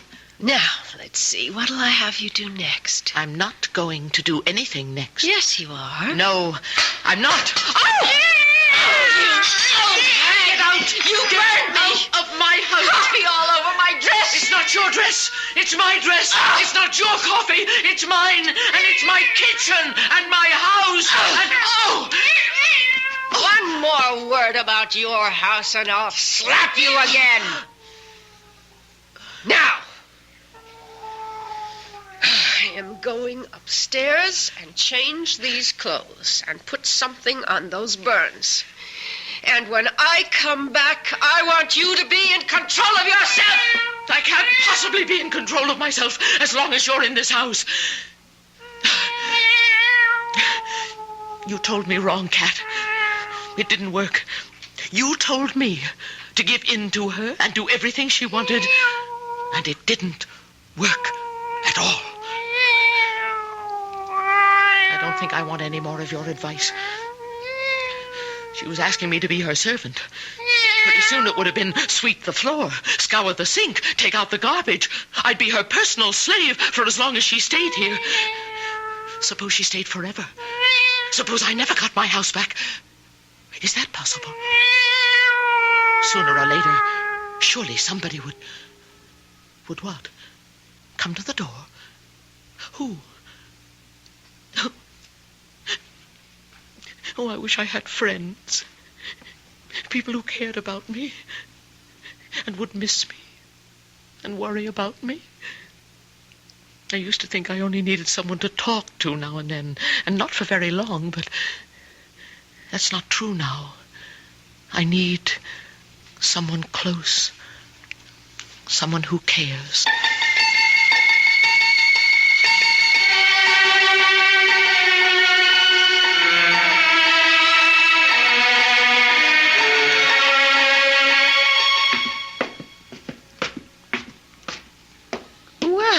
What's this?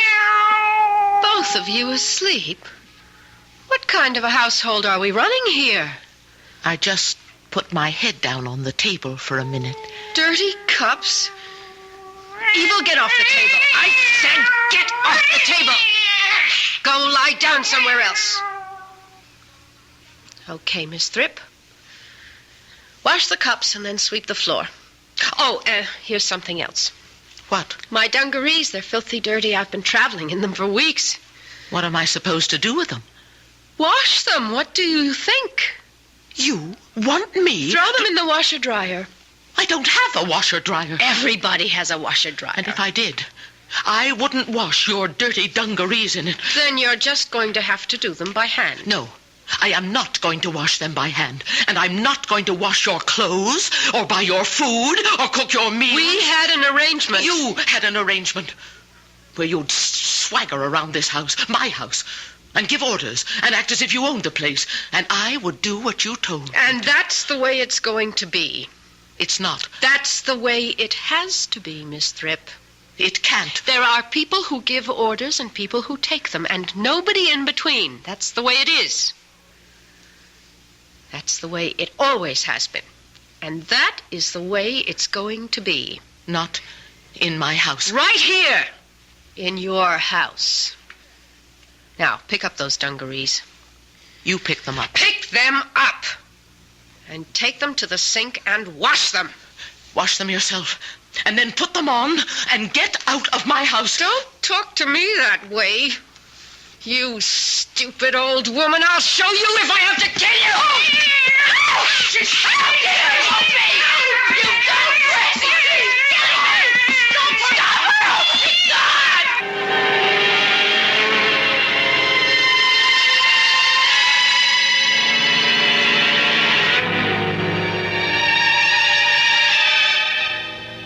It's true what they say. Put two women in the same house, it never works out. Or am I being catty? I'll be back shortly with Act 3.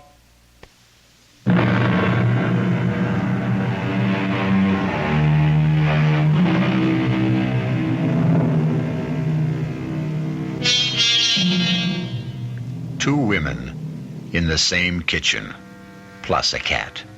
Teeth are bared, claws are unsheathed, fur flies. It's a cat fight. What else could it possibly be? Did she hurt you? My arms are bleeding. Your face is bleeding, too. And my hands. What got into her? I can't imagine. I thought she was asleep. Have you got some iodine? I haven't unpacked it yet. Well, unpack it. I wouldn't know where to look. Then give me some soap and water. Yes, that will do just as well. I thought that damn cat liked me. Well, you can never tell with cats. Maybe she didn't like me, but she respected me. It is very hard to get respect from cats. As hard as getting them to like you. Oh, here's the water. And here's a towel. There's no soap. This water isn't very hard. Well, it's the best I can do. Oh. Well, that's enough. You can use it now. I don't need it. Why don't you need... Why, look at you. You haven't got a scratch. That cat didn't even touch you. But we were standing right together. She came between us. Why didn't she scratch you? Why just me? I wouldn't know. It couldn't be that she likes you. No, I don't suppose so. Once in a very long while, a cat falls in love. Well, I've never heard of that. When a cat falls in love, it's disgusting. They lose everything that made them cats. Proud, beautiful animals, aloof, untouchable, sitting in the softest spots, staring at things no one else can see, thinking their secret thoughts. Why, the ancient Egyptians worshipped cats, kept them in temples, bowed down to them. They knew what cats are. The inscrutable, the unknowable. But when a cat falls in love, everything is changed. What happens, Viola? The cat becomes the lowest of the low. Shameless, cringing, rubbing up against the person she loves, wanting to be touched, to be held, not looking off into the distance anymore, only watching where the loved one moves. And when will he return to the cat who is waiting so patiently, loving and longing without dignity, without pride? It sounds sweet. It's sickening. Yeah, I suppose. And that cat is in love with you. Oh, I don't think so. It isn't reasonable. That's why she came between us when she thought I might hurt you, and she didn't scratch you. She only scratched me. She's in love with you. She's put me out of her mind, and she's in love with you. Well, that settles that. We'll get rid of her. Put her outside, you mean? What good would that do if she's in love with you? She'd get back in. No. We have to kill her. Kill her? Well, you couldn't do that. Have you got some poison? Poison? We'll put it in the caviar. But I don't have any poison. Why would I? A knife. Give me a knife. Well, there isn't any knife. A poker, a shovel. I don't have any of those things. I'll strangle her. That's what I'll do. You better leave her alone. You can't stay in my house. She doesn't hate you. She loves you. Viola, you don't mean that I should... Oh, no, I couldn't do that. I just couldn't. Pick her up. No, I... Pick her up. I can't do what you said. I can't strangle a cat. You didn't mean it, did you? We'll take her upstairs, and we'll throw her out the window. Come on. No, we can't do that. Nevertheless, it's what's going to be done. It's what you're going to do. Up the stairs now. I'm right behind you. Keep going. I never wanted this cat in my house, but that doesn't mean that I wanted this. Keep going. In here. Oh, good. The window's open. Go ahead. Throw her out. I can't do it. Yes, you can. Just lean out and drop her. The doorbell. The doorbell. Come back here. Come back. Oh, it's a friend. It's a friend. Someone remembered. I'm coming.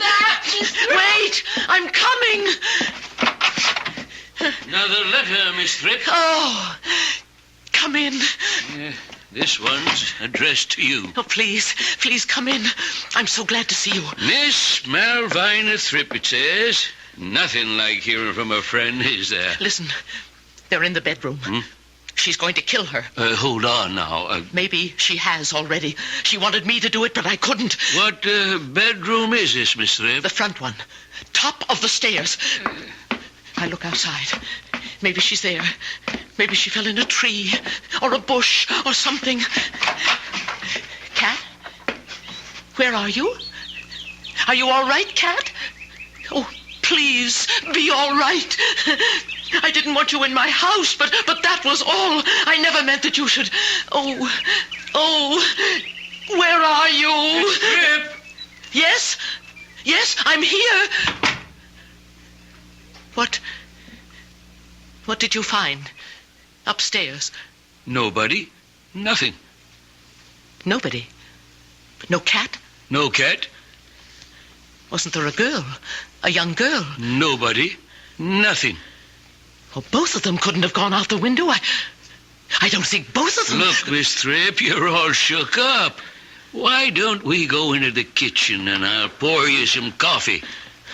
I threw the coffee at her.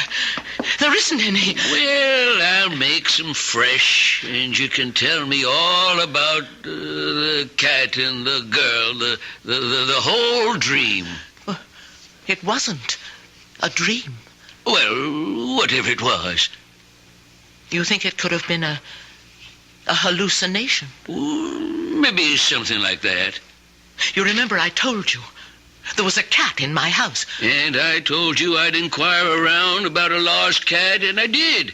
But nobody's lost a cat. This girl, this Viola, she went and bought things at the store. Look, all these groceries. She bought them. I didn't. And caviar for the cat. She charged everything to me. You sure it wasn't you charged all these things? I haven't been out of the house. What would I have done if you hadn't rung the bell? Viola was going to make me throw the cat out of the window. Miss Thripp, maybe I should call a doctor. Oh, I'll be all right now that you're here. You're my friend. You brought me a letter yesterday from Sam's garage, you remember? Addressed to resident. Yes, and I'm the resident here. I'm Malvina Thripp, and I'm the resident of this house. Sure you are. Although for a while there, I didn't know if I really was the resident of this house. Well, I wouldn't have taken the letter from you if I wasn't, would I? Resident means anybody who's living here. And I'm living here. I was at the time, and I am. Of course you are. You don't think I'm out of my head, do you? Oh, not necessarily. You're upset. I'm going to call a doctor for you, eh? Well, there's no phone. I haven't had one put in yet. I'll go next door. Oh, don't go. Don't leave me. You don't believe me. You don't think there was any cat here, or any girl, or that we ate chicken and drank wine and the cat ate the bones. And in the morning she came downstairs and she was holding the cat in her arms, and I was on the couch. I'd been there all night. I think I was drunk from the wine. Drunk, huh? Well, the bottle must be around here somewhere. I don't see it. And she told me to get breakfast and wash the dishes and then to sweep the floor and wash her dungarees, her dirty dungarees. Look, there they are, her dirty, filthy dungarees. They're not yours? Well, you don't think I'd wear anything like that, do you? Oh, lots of women wear dungarees these days. What was this girl wearing if she wasn't wearing the dungarees? My dress. Can you imagine? She was wearing my dress till I threw the coffee pot at her. Threw the coffee pot at her, did you? Yes, and the cat attacked her. You don't say. Not me, just her. Uh-huh. And she said the cat was in love with me. Now, I don't know if that was true, if such a thing could be true, but she said it was. And she said in that case, we would have to kill the cat, poison it, or stab it, or strangle it. But I couldn't do that. Of course not. Not any of those things. Then she said we'd take the cat upstairs and throw it out of the window. And that's where we were when you rang the front doorbell, and oh, was I glad. You don't believe any of it, do you? Well, now, let's just say you've been through a lot, what with one thing and another. Oh, I have. What you need is something to calm you down. Well, I never take anything like that. Oh, just something mild to relax your nerves. I'll be all right. Now that I have my house back. There's a very nice doctor lives not far from here. He's on my mail route. I'll call him and ask him to stop over. Oh, please, don't go. He'll fix you up fine. Hey, look what's coming up the walk. Why, it's... Oh, Cat. I'm so glad to see you. Careful, don't let her in the house. Oh, that's all right. I've gotten sort of fond of her, and she's rather fond of me. Oh, say, almost forgot what I came by for. Got a letter for you. Another circular? Not Sam's garage again. Oh, no. Addressed to you, Miss Malvina Thripp. Well, for heaven's sakes. It's from the city, my old address where I used to live. Miss you already, do they? Well, I don't think anyone misses me. I didn't even tell anyone I was moving. Well, open the letter, why don't you? Imagine, my hands are shaking. Want me to do it for you? No, that's all right. Why? It's from the people who took my apartment, the people who used to own this house. I told you, we traded. Well, dear Miss Thripp, we hope you are enjoying the little house as much as we are enjoying your apartment. One day soon, if it's all right with you, we want to drive up and see you. Well, and how you're getting along. Also to pick up our cat. We came away in such a hurry, she got left behind. Will you be kind enough to let her share your house until we can make arrangements? She's a dear, sweet thing. Her name is Viola. And we know you will love her as much as we do.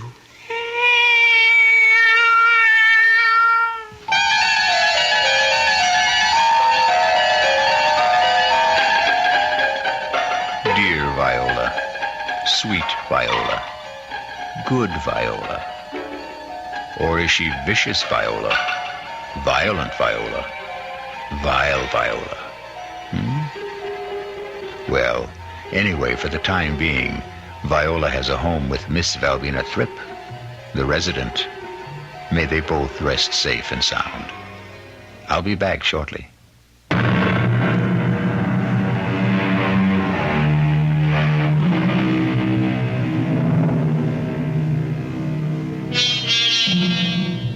There's so much good in the worst of us, and so much bad in the best of us. It scarcely behooves any of us to talk about the rest of us. So the poet said. Think about it. That's what I'm going to do. Our cast included Carmen Matthews, Joan Loring, and Gilbert Mack. The entire production was under the direction of Hyman Brown. This is E.G. Marshall inviting you to return to our Mystery Theater for another adventure in the macabre. Until next time, pleasant dreams.